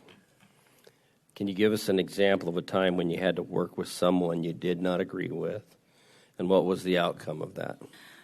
Well, I work for the federal government, so I work with a lot of difficult people all the time. So what I do for Congressman Gosar, I have to work with lots of different people and lots of different coalitions. So, for example, every quarter I have to get together with Kirsten Sinema's people, with Mark Kelly's people, with Grijalva's people, with Gallego's people, with Stanton's people, Ann Kirkpatrick, Debbie Lesko, and Andy Biggs. We all get together and we talk about immigration and we talk about issues. Veterans issues, those kinds of things. And we meet and we do discuss. And we're able to carry on a dialogue. We work together with issues with people who are in transit. So if I have a person who is part-time in Yavapai and part-time in Tucson, Arizona, I got to work directly with Congressman Grijalva. Her name is Josie, his staffer, so that the two of us can work together to get this one person who part-times in Prescott and part-times in Tucson to get their immigration work done. This happens all the time. So I work with people who never agree with me. I take phone calls from people who hate me. I get people all the time saying, I don't believe anything you say, but I need your help. Okay. We just help. It is we are either servants or we're not. I am a servant of the people, and that means all people. And we do get those resolutions done. There's several to name. Okay, thank you. You're welcome. Okay. Supervisor Kavanaugh. Thank you, Mr. Chairman. Good jobs and economic development are very important to the residents of Pinal County. Give us your ideas for creating a positive business environment and how you can help local efforts to attract and retain companies in our region. Well, I used to work at Frito-Lay for like 10 years, so I definitely understand the manufacturing facility and bringing in new business. I think ultimately one of the things to prosper economic growth is to be a friendly county, a friendly state with lower taxes, with providing them great roads and schools and infrastructure to attract good economic development. And I think that we're going to have to work also with the education system so that we provide an actual workforce to them.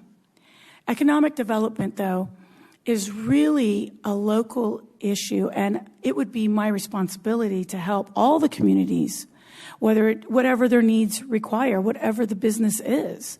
So I think because the businesses are so wide, there are so many different kinds, looking for many different things.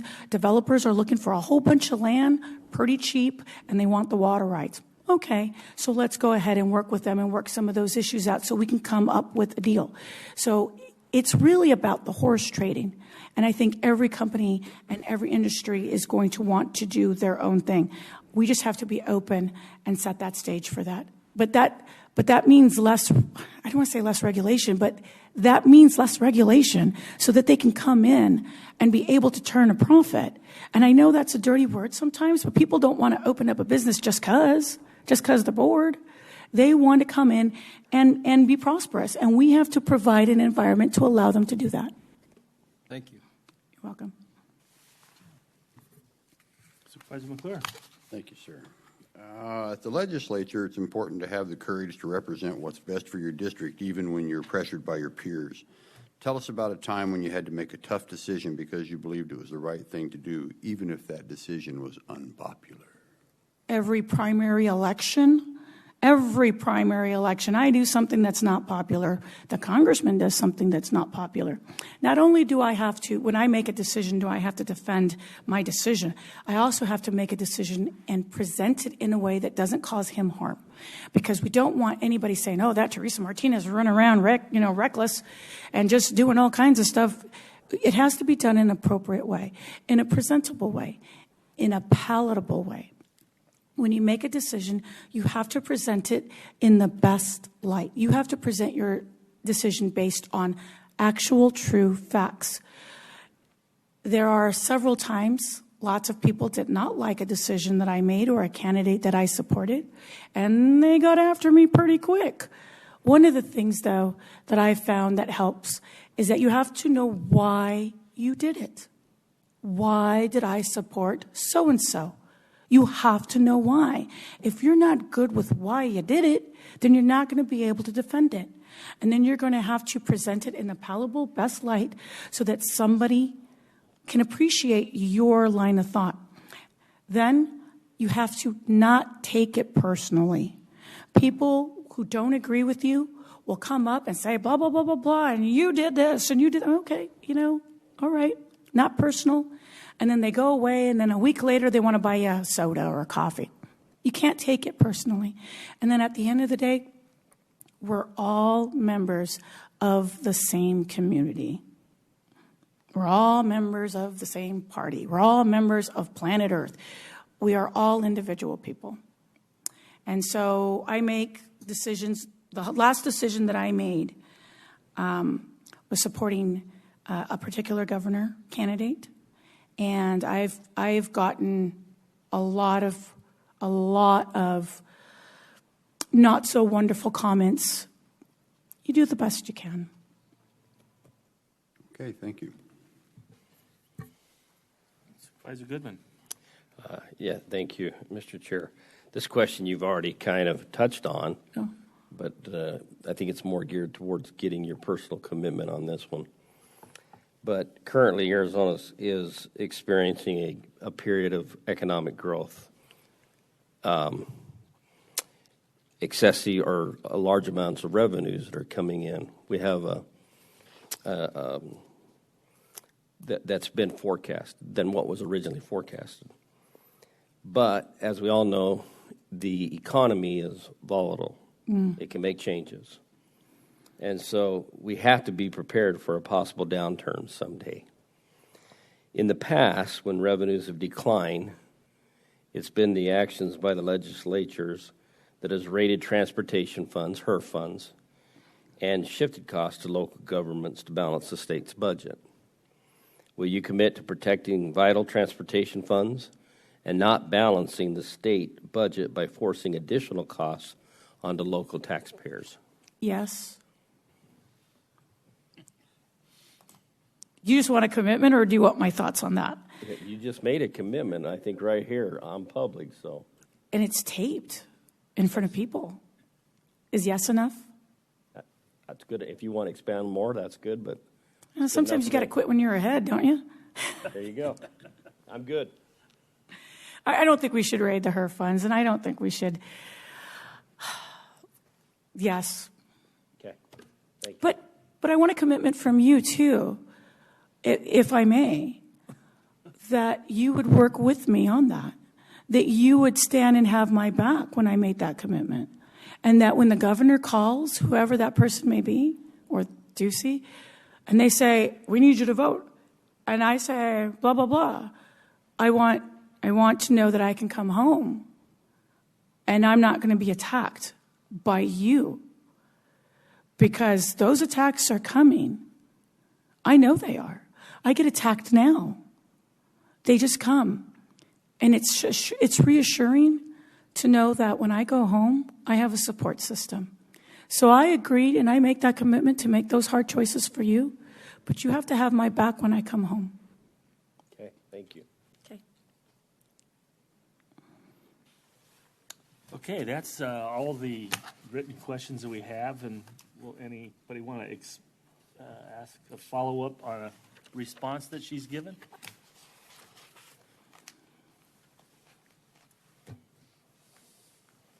Good. I think you're done. All right. You No know, dance. thank No you. sing. Thank you. Thank you, Ms. Martinez. Thank you. You guys have a wonderful Muchas day. gracias. Tiene buena- Muchas Okay. gracias. Bien. Okay. Okay. Adios.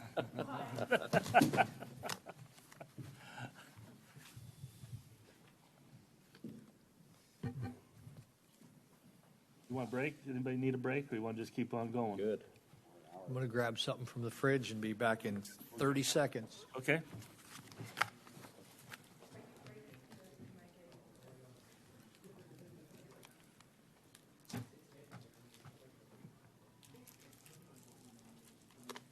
Well, you won't leave the room wondering what she thought. No. No.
10 total questions. You were given 2 in advance, and then we'll go through a series of 8 questions. Okay. And so we'll start with the first question. I'll read to you, and then you can expand on that, and then we'll go to the second question, and then the rest will be from the rest of the board. So first question is, please tell us about your interest in becoming a legislator and why you are the best candidate. Highlight examples from your experiences and background to best prepare you for this office. Well, all right. Well, first, Chairman Miller, Supervisors, thank you for taking the time here. It's an important decision, so appreciate your attendance in this. I think the best way I can probably answer that, and it's going to sound corny, it's going to sound cliched, but it's honestly the reason I'm interested in it and the reason I think I'm the best candidate is I do what the people ask me to do. And I truly, truly enjoy working for the people of Pinal County. So I've had the honor of representing Pinal County for 8 years in the state legislature, 2 years in the House of Representatives, 6 years in the Senate. And by far, my favorite part was helping constituents, because I think that's why God put me there, to help people, and that's what I wanted to do. And the majority of the legislation that I wrote was constituent-driven. So you know as well as I do, when you go to events and the county fairs and ribbon cuttings and all the speaking engagements, people will just walk up to you, hey, I got a problem. Complete strangers sometimes. I got a problem and I don't know how to fix it. And kind of the reason I liked it the most was because these are people, these are your neighbors, these are people that live in your community who don't know anything about politics, have no connections, don't have high-priced attorneys. They know you because they see you standing in front of them. And so that's why I say most of the legislation I wrote was actually driven from constituents. And it meant something to me, and I truly enjoyed doing it. But the reason I say the people also is, you know, I had the fortune of being elected for 8 years in a row. And I think somebody told me this, but I think, you know, they said I had won our legislative district more than anybody had ever won it previously in history. By percentages, not by votes. And I think I've earned the trust of the people of Pinal County, and I fought for a lot of issues for our county. And that to me was very special. Why am I standing here today specifically? Because I did serve my time, and you know, and I'm doing other things now. But obviously that came to Representative Brett Roberts, who then the people then trusted with their vote the second time around. When I left, Brett came in. And Brett won his election, then he won his re-election. In his re-election, in the last election in 2020, he won. He got the most votes of any House candidate in the general election. And clearly the people trusted Brett. They re-elected him. They gave him the majority of their votes, and they trust him. And so, probably like many, I was very surprised when Brett called me and says, I'm going to resign my seat. I didn't see it coming. And he said, but Steve, I'm hoping you can take over for me and fill my seat for next year. And I was like, not seeking it, not looking for it, not asking about it, completely taken aback. And I said, well, why? What's going on? And he said, you know, look, I've got things I got to do, but Steve, it's as divisive as it's ever been at the state capitol. This is not a new election year. We got a whole bunch of freshmen coming in, and, you know, everybody's figuring out this is the middle of the year. It's the governor's last year. We are in the razor thinnest of majorities that we've had in the state, literally a 1-vote margin in the House and in the Senate. He says, Steve, there's nobody better that can come in and pick up and finish what I've started and to help lead this very divisive chamber than you. To which, of course, you know, you're very humbled when you hear that, but it's like, okay. But then he says, but then the city of Maricopa needs representation. And I was the first elected official ever from the city of Maricopa in the state legislature.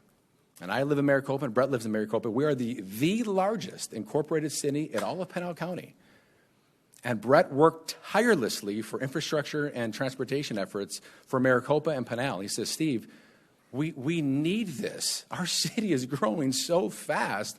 We must have these resources. And nobody knows it better than you. And not only that, it's not just about a vote. And he and I talk about this, but it's not just about being a good vote. And I think you all know this very well, too. A lot of people can come and vote the way you want them to. But he says it's the leadership that is needed to get the bill to be voted on, to be brought to the floor to begin with. Anybody can sit there and push, oh, there's the right button, I'll push that one. Okay, how did the bill get there? How did you garner the support to get it there? Especially on hard issues, especially in a very divisive chamber. So when I heard all that, I said, oh my gosh, thank you, Brett. I'll pray about it. I'll consider it. And now here I am today. And so to answer your question, why?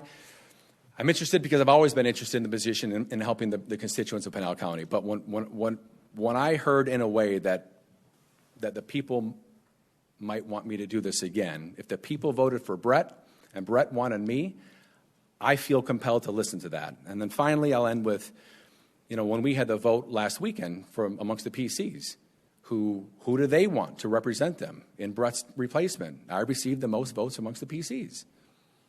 So the way I look at it is the people trusted me with their vote for 8 years. The people trusted Brett. Brett asked me and trusts me, and then the PCs have asked me.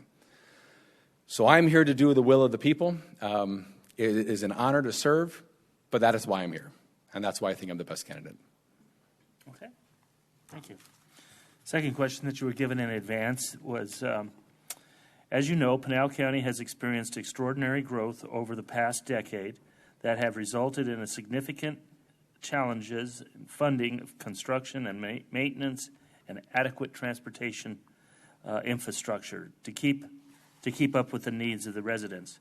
What are your ideas to improve transportation systems and address the funding shortfall? Sure. So, the city of Maricopa was the fastest growing city in the country at one time. Pinal County was the fastest growing county in the country at one time. And I've lived there for all of it. So, driving that 347 in and out of Maricopa is a little two-lane highway with now the estimates have it between 60 to 70,000 people in Maricopa is very challenging. And that's just for our city. But when I got elected, Pinal County was a different place, and we were growing very, very rapidly.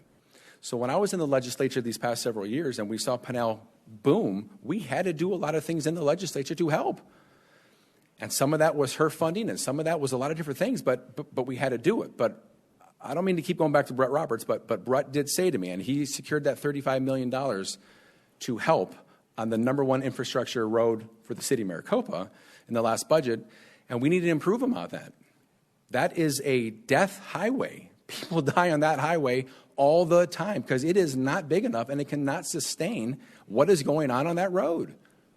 And so part of the work that I had done with the Gila Nation and the Ak-Chin Nation when I was there is the same work that Brett had been working on these past years as well, which is helping the infrastructure needs, and not just Maricopa, because the 347 needs work, but we have the 87, we have the north-south corridor, we have I-11 that I worked extensively on in the state legislature to try to help get passed, and we're still working on. So there are lots of transportation needs, and so I've worked on them. I wanted to continue to work on them. You know what I tell the people out at the Capitol? Because I live there. I drive those stinking roads every day. And I want them fixed. And our county is growing so fast, we need to catch up. And so that's why we would advocate for different resources in the budgets. And so what's interesting, I pull this up. Tony Smith, who was the previous chairman of this board, he also lives in the city of Maricopa. He would text me. And as I walked into the budget meetings, as I walk on the floor for a vote, he was very, very, very good at texting me and say, Steve, don't forget about the lottery funds. Steve, don't forget about the juvenile correction, switch. Steve, don't forget about this. And when I was sitting in those meetings with Senate leadership, and when they would pull out the first draft of the budget, and the first thing they had to go through, all right, here's the lottery funds. They go, yes, don't worry, Steve, Pinal County is accounted for. Because they knew every time I would say, where's our fair share of those lottery redirection funds? Tony would say, Steve, we need help to make our accounts more fungible. We need to be able to borrow from this pot to put in this pot. I led that effort to getting that done. But my point is, he was good at reminding me because we need reminding. So I guess if nothing else, take this as an opportunity. Certainly get to know your state legislatures. Text them often because there's 100 different things going on, but that helped me. So then I looked up the last year I was in office, in 2018, the County Supervisors Association put out their packet of all the county bills that they cared about. I saw that Tony Smith and I were on the cover of it. Why? Because I actually went to the meetings. What a novel concept. I would actually sit down with the supervisors and ask them, what do we need? Now, some things we can get, some things we can't. The things that we can't, let me tell you why, and maybe there's a way around it, but things that we can, let me help you on. And I looked in all these bills, and there's a lot of them, but I supported the super majority of all of them. But I actually authored 5 of them in my last year.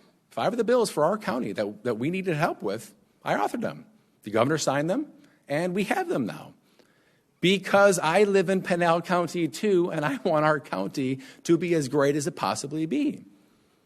And so I don't think we've had, a voice at the Capitol advocating for Pinal County as much as we've had. And now we lose Representative Pratt, who did a tremendous amount of work for our county. And but we did have Brett when he came in, and obviously Vince Leach and many others, and Mark Fincham are doing it as well. But Brett even said there's unfinished work that we need to do in our county, and this transportation board was certainly one of them. Thank you. Supervisor Kavanaugh. Thank you, Mr. Chairman. Mr. Smith, integrity and maintaining public trust are critical when serving as an elected official. Please tell us what integrity means to you and how you plan to foster and maintain the public trust of your constituents as a legislator. Yeah, it's all my campaign signs that I ever put up said God, family, and country on them. It's what I believe in. I'm going to owe my account to God more so than I'm going to owe one to you or my constituents or anyone else. So I don't lie to people. If I tell you I can do something, I'm going to try to do it. If I tell you I'm going to give it my best effort. Politics is kind of a dirty business, as we all know. But I always have gone into it saying there's so much more important things in life than politics. My reputation, my word, what I stand for. Believe me, I've been in the rooms where they squeeze you, where they twist your arm. Hey, you must vote this way. Your party's voting this way, or this is voting, but that's not the right thing to do. And I wouldn't. Because I don't believe it's right. And if people want to get mad at me, let them get mad at me. But I know I can definitely tell my constituents, here's why I didn't vote for it. I actually started, I think it was the first one, like an email system with my constituents where I would send them every bill and every committee heard every day, all the time. Because I said, I don't want you to come up to me and say, well, why did you vote for that bill? I didn't even heard what that bill was. I wish I would have had a chance. I said, no problem. I started sending out the bills that were going to be contemplated in committee ahead of time. So I say, now you can call me ahead of time. A lot of people like to hide behind their vote. Well, sorry, I got your message late, but I already voted. No. I said, look, here's all the votes. Here they are. Ahead of time. Before I go into committee. What do you think? And I had a very robust email chain where people could call me and talk to me. But anyway, long story short, it's I hope that we all are in this for the same reason. Lord knows it's not the paycheck, especially at the state capitol. Lord knows it's not to make friends, because half the people are going to like you and the other half will probably hate you. It's hopefully you're doing it because you're doing it to help your community. And for me, I always knew that God had put me there for a reason, and God's going to put me back there if that's where he wants me to be now. Supervisor Surdy. Serving as a legislator is a big-time commitment requiring long hours. Tell us how you plan to balance your current obligations with this new position. Obviously, you know how much time you could spend down there, and you don't make a living off of what you get. So how will you manage all that? Well, my 8 years there, I had a second job. You're either very independently wealthy or you're retired if you're in the legislature, or you got 2 jobs.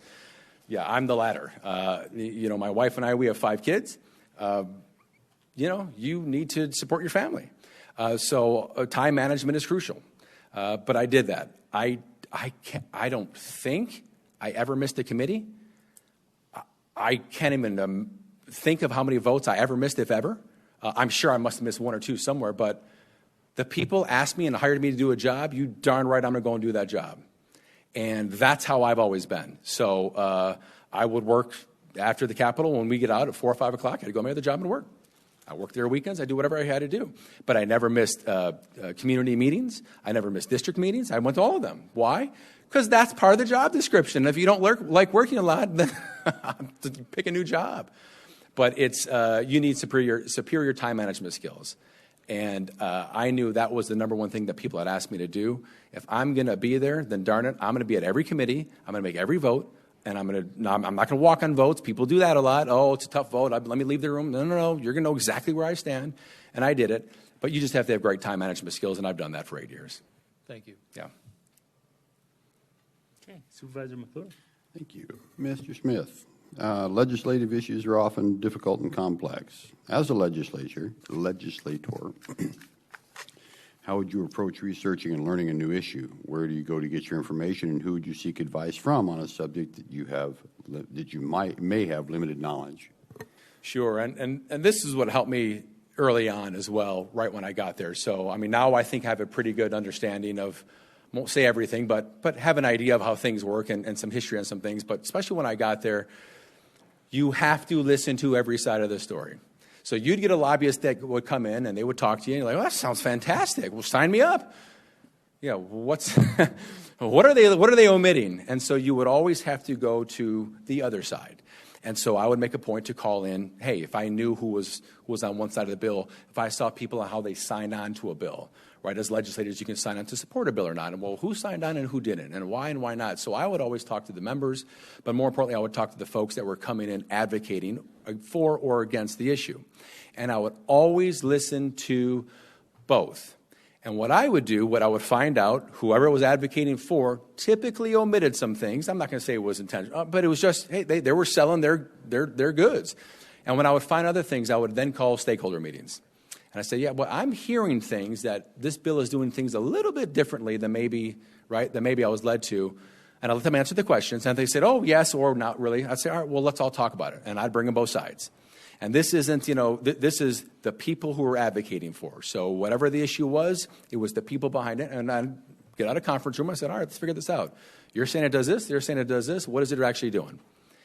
And most of any contentious legislation was resolved that way. Bring in both sides and let's hammer it out. Not both lobbyists, not both legislators, both sides. Because I would tell my constituents, I don't know a lot of this stuff. You're the expert in how the access capitulation rates. I don't know those rates because I deal with families who have special needs children. I don't know those rates. I need you in this office. Come in here and talk about it. I'm not going to pretend I know this stuff when I don't as well as you. And we'd sit down and we'd get things done, but that's how you have to do it. But you can't just listen and look at the nice shiny whistle and go, well, that must be it then, or look at how your party is doing it.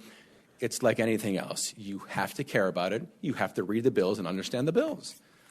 I just met a former legislator who said, boy, our caucus meetings are a lot different without you there. And I said, well, why is that? They said, because you would actually come in, have read the bill, and say, what does line 29 mean? Whereas everybody else just already had a check on their list or a vote for it, and then we would change it. And I would say that about a lot of the bills. Why? Because you got to read them. People are going to say, yeah, it's all in here. Oh, yeah, really? Thank you. I got 2 eyes. I can read them as well. And I'll decide what's all in there, what isn't. And that's what I would do. Okay. So, Mr. Smith, water resources and the drought contingency plan have made a dramatic impact on Pinal County. Explain to us your understanding of the water issues in Pinal County and any ideas you might have for solutions. Sure. So one of the very first issues I was asked to help with was a call from Tiffany Shedd, oddly enough, from several years ago, when there was an issue with water extinguishment rights being taken away from landowners here in Pinal County.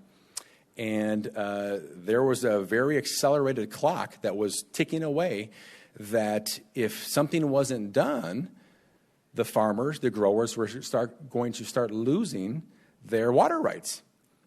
And I said, my gosh, first I've heard about it. They said, yeah, not many people know about it. And I went down to the meetings, the water meetings, and I heard about it. And again, I'm not going to pretend I was a water expert at the time, but I went to all the meetings, and I listened to it, and you know what we did? We got it stopped. And we got it paused long enough for others to come in and actually fix and correct the problem. And I say that because water is the lifeblood of Pinal County. Our agriculture is our economy. Now, yes, we're doing other great things with a lot of great technologies and other areas, yeah, but we need agriculture. And so number one, it was, we need this for agriculture. But number two, these are private property and water rights. I'm not going to let these be taken away from families who've owned these rights for generations. And so we fixed it. But then over the course of the years, I mean, we did the drought contingency plan. That was a lot of hours to try to figure that out. We'd have to, figure out and tell DWR and others and put in money to finance the adjudication part of DWR, to fight for Arizona to have its share of the Colorado River. We would fight to have, in this last budget, this last year, something I support, that I support again next year, is, it was more money. I think we wanted about $200 million for this, but I think we got about 160. But significant resources were put in to help conservation efforts, to help, water rights and efforts here in Arizona, but as well as to help other people leave their water in Lake Mead and Lake Powell. Almost pay them to leave it there. So, right, I mean, we want to do whatever we can.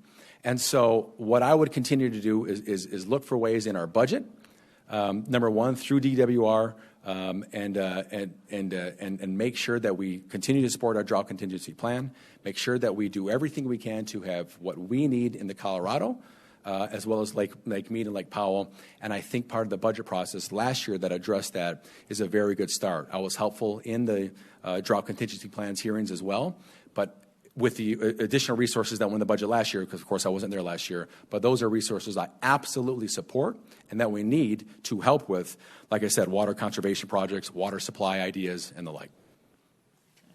Thank you. Supervisor Goodman. Thank you, Mr. Chair. You've already talked a little bit about this, and so maybe you can elaborate a little bit more. But it's a known fact that at the legislature, there are many different perspectives and conflicting interests. Can you give us an example of a time when you had to work with someone that you did not agree with, and what was the outcome of that? Yeah, it's all the time. One of the bills that I like a lot that I was fortunate enough to author that all 15 counties today are using was the prison reentry program. So when you think of prison reentry, you kind of think, oh, Republicans don't, we're tough on law and order, and this is one of those things where it's like, wait a minute. We have a lot of people in our prisons who, let's face it, have a substance abuse problem, and their crime is derived from their addiction. So the reason they broke into the house was because they were trying to find money to get their fix, right? And if you can control the fix, maybe you can control the crime.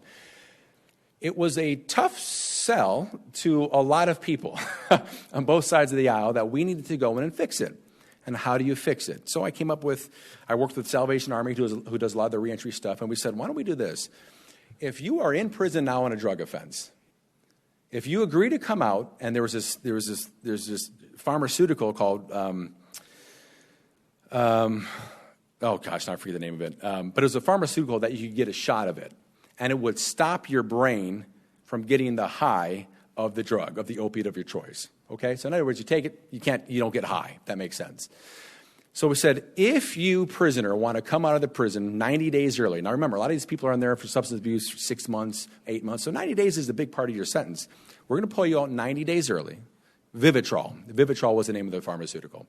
Take this shot of Vivitrol so we know you're clean. We want you to get into a reentry program where we get you a job, and that's when I started doing all of our vocational training work.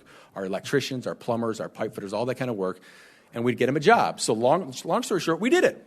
We'd pull prisoners out early who agreed to do this. Pulled them out, got them a job. Our recidivism rate dropped from 20% to 8%. We closed our first prison last year. Why is that important? Well, let me tell you, a lot of Republicans, even some Democrats, weren't a big fan of that bill. Not only was I able to explain it to them why we needed it, but we got 100% bipartisan support on the bill. Both chambers, and it passed. And now all 15 counties do this. And the point is, yes, it's like this, but I believe if you have people that can go there and talk to people, like real people, and I yell at them and I say you're an idiot and I'm right and you're wrong, you have to have a certain amount of diplomacy in your job. But if you're doing what's right, I believe the people will eventually see it that you work with and come along to it. And that bill has been expanded so many times since, and there was a lot of people, think of the corrections world, who might not want to see a bill like that passed because inmates are customers. But I thought it was better to get people rehabilitated and be a tax earner, putting more money into the system, rather than going back to jail, mugging you or I or our family, going back to jail. We get to pay for them to sit in jail again and being a tax taker. And that's exactly what happened. Recidivism went from 20 to 8. So that's, I could probably talk for a long time about opposing bills and opposing thoughts. But that is why I think you need somebody who at least has the experience and the temperament, who can walk into both sides. I have extremely good working relationships with many Democrats. Now, I've been voted the #1 conservative legislator in all of Arizona. So my time in the Capitol, I made no bones about it. I was the #1 ranked conservative, period. But I still worked with every single Democrat, and I was still elected with the widest margin of Democrat support in my elections than anybody in that district had. And I think people appreciate honesty when they hear it, because that's what I would give them. Here's why I'm supporting this, here's why you should too, and here's why we need to do it together. And it works. Thank you. Thank you. Thank you, Mr. Chairman. Mr. Smith, good jobs and economic development are very important to the residents of Pinal County. Tell us your ideas for creating a positive business environment and how you can help local efforts to attract and retain companies in our region. Sure. So in the Senate, I was the chairman of the Commerce and the Public Safety Committee. That committee had never existed, so we combined it. So I did everything in the state relating to commerce, job development, and public safety. And so what I started doing was, again, I got very, very, very involved in the vocational efforts. There are tremendous opportunities in vocational work. And so, #1, I was always advocating for, and I'm pleased to see that we got it, 4-year community college degrees. So CAC and other colleges can have certainly more of an impact in our community. But what I would do, I worked with the Commerce Authority in Arizona, and we were able to draw funds to start training programs in vocational work. So maybe college wasn't for you. Guess what? It's not for a lot of people. And so I went on this big tour around Arizona about, if college might not be for you, or even if it is, I want you to be aware of all these jobs that exist in building, in construction, in plumbing, in electric work. So I partnered with the #1 electrician firm in Arizona, the #1 plumbing firm in Arizona, and all these firms. And we would go and they would say, Steve, if you ever have anybody who needs a job, you have them call me. And every place I'd go, Capitol or otherwise, we would send, obviously, contacts and numbers over. And what we were trying to do is to try to get more people to understand there is so much more opportunity in so many sectors of our society where you don't necessarily have to take one pathway. And so the vocational work that we've been able to do has been incredible.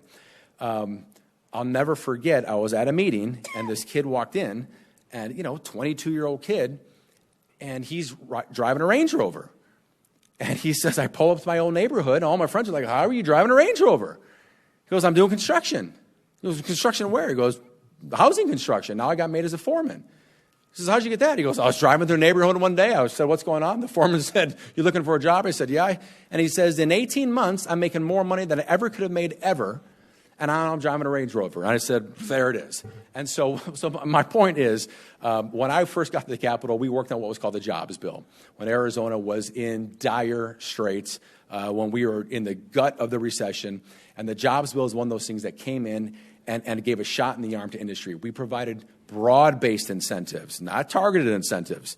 I think as conservatives, we were very conservative, very cognizant of, we don't want to necessarily go in and nip-tuck and give special carve-outs over here and this. No, when you do policy, it should be broad-based policy. But we did broad-based policy. We lowered all of our, property tax rates, and we provided a very, very friendly job environment. And we moved, I think we were 47th in the nation in job creation at the time, and we moved to 5th. When we passed this Jobs Act bill. And I guess it's things like that. When you look at it, there is a role for government. Pause. It is a well-defined role for government. Government is not the answer to everybody's problems. But there are things governments can and should be doing, like providing a robust environment for people to prosper.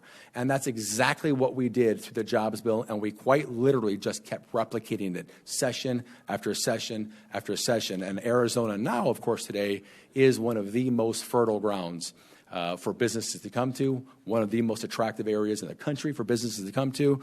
I would work tirelessly next year to get rid of the income tax in Arizona and make it an even more desirable place. Thank you. Thank you. Okay. Supervisor McClure. Thank you, sir. At the legislature, it's important to have the courage to represent what's best for your district, even when you're pressured by your peers. Tell us about a time when you had to make a tough decision because you believed it was the right thing to do, even if that decision was unpopular. Yeah, sure. So, see previous statement, but I'll make this one short too. I was a freshman in the legislature, and Jan Brewer was the governor, and there was, again, we were in rocky times financially, and there was a budget put forward that was a very expensive budget that Arizona, I don't believe, could have afforded. And the leadership in our party at the time really wanted the budget. And there was myself and 4 other people that were saying, for the Republicans that were trying to block, that we said, this is not the time and the place for a $12 billion budget, or $11 billion, whatever it was at the time, when you had $8.5 billion in revenues. This is not the time and the place for it. The arm twisting that goes on when powerful people want something and they don't get it is immense. And I think, again, if I tell my district, as I did, I am a fiscal conservative. I spend your money as closely as I spend my money. I am not looking to waste government resources. If government has a role in this, we can buy it, we can use it, we can spend it. If it is not, I will not. That was a campaign promise I made to my constituents. Let me tell you, my colleagues did not feel, some of them did not feel the same way. But the 5 of us held out. We stopped what I will call a bad budget proposition, and we saved the state of Arizona approximately $1 billion because we did that, because a new budget had to be rewritten to get our votes on it. I probably wasn't very popular on the 9th floor at that time, and I probably wasn't very popular in my caucus. But I knew it was the best thing for Arizona, for my constituents. Thank you. Yep. Okay, Supervisor Goodman. Thank you, Mr. Chair.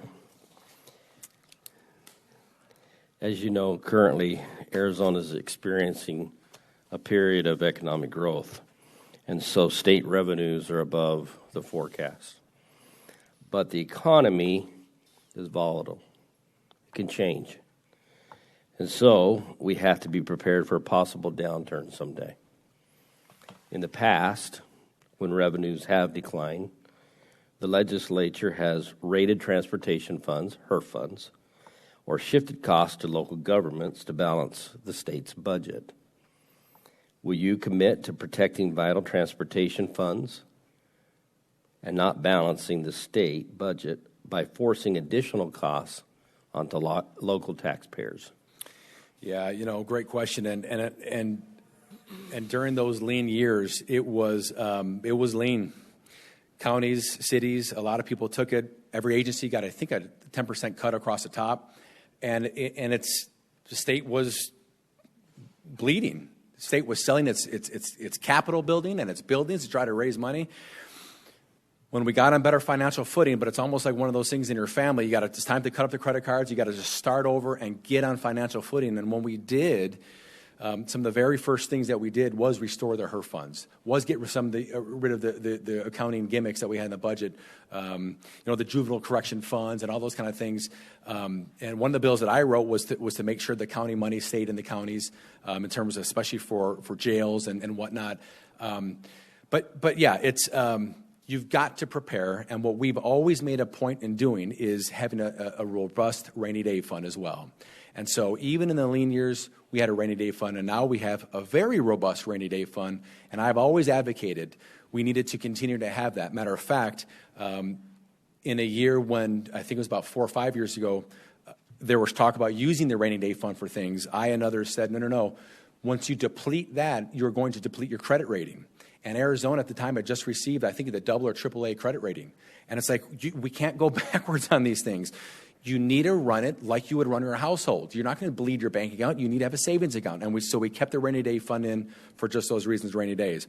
But when we went back and we'd go in and do the HERF fully funding. And of course, I voted for it then, and I commit to it now, to not raid that fund. And we did a lot of work to make sure that was the case, that DPS had their share, that the counties had their share. But another big thing, and I'll go back to the Tony Smith analogy, he said, we really need to have, so in that time, they had a lot of extra funds in this pot of money, but very few in this pot, and they couldn't, for some reason, couldn't use it. I said, that's ridiculous.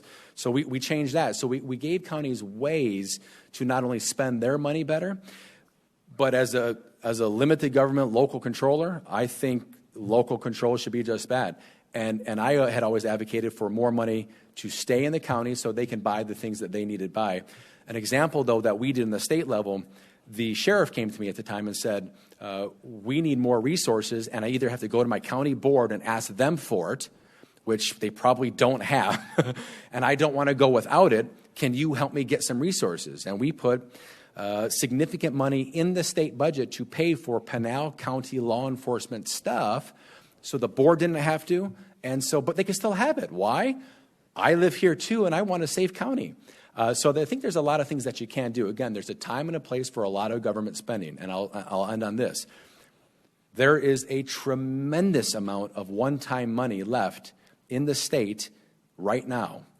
And if there's ever been a time to advocate for things, now would be the time to advocate for things. Because I know in the governor in his last year in office, I'm sure he's going to want to, make sure everybody is as whole as possible and have the resources they need. But we actually have the resources. And so I would advocate to going to make sure that the counties get their fair share, to make sure that there is nothing wrong with any of their HERF formulas, to make sure that there aren't anything else still remaining with, like I said, with juvenile corrections or shifting pots of money or paying Peter to write Paul. Nope, I think now if you are on financial footing, again, you've got to make sure that you're square all the way across the board. And I would want to see our counties funded. I want the rainy day fund funded. And I think we have a lot of one-time money that we can do that with. Okay, thank you. Thank you. All right, Mr. Smith, that ends the questions that we've had written down. We do allow the board. Do you have any questions on a follow-up of his answers? I feel obligated to ask the other, just like we did the other former, about the HERF funds, but he admitted he did vote for it, but I don't know how to put it into a question as much as me making a statement about the rainy day funds. I mean, that money that came from HERF and the roads are a mess, Highway 60 and Highway 88. When is it going to rain enough to use those funds? That's what I don't, it's not the governor's money, it's our money. Let's get our roads fixed. That's the HERF money the cities got behind way back when and never got caught up. So I don't know if that's a question or not. But well, I'd be happy to address it more if you allow. It's I think there's other things that can be done as well, though. So that's why I think if in this specific example, if the counties are made whole, they now have more funds that they can take on specific county projects like roads and infrastructure. So I think it starts with that. But I think there's things that you can address too. I mean, we tackled them when I was there, and they're still tackling them now, which is the electric cars and the hybrid cars, and are they paying their quote fair share for their use of the freeways? And so now you saw vehicle registration things. You saw potential gas. I don't want to say gas tax items, but you had discussion of like that for alternate sources of revenue, not going into the rainy day fund, but for actually just bringing in more revenue to help with the roads and infrastructures. But I will say it again. There is a tremendous amount of one-time money left in our state. And I think now is the time more than ever when there are things that need to be finished and completed in the county, of whatever those things might be. Arizona has the ability, in my mind's eye, today, right here and now, to help address many of those needs while still keeping a very solvent rainy day fund and having a balanced budget. And those are things that I advocate for, because I've done them before without the surplus of one-time fundings, and now I would certainly do it again with the surplus of one-time money, which again would preserve our rainy day fund. Thank you. Thank you. Have something, Supervisor Kavanaugh?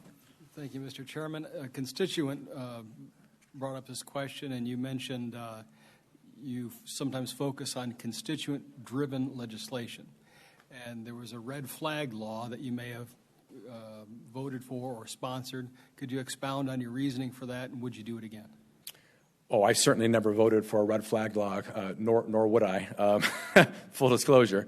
Again, I was the chairman of the Military and Public Safety Committee. I have a 100% voting record with the NRA. I'm one of the very few people that are A+ rated with the NRA.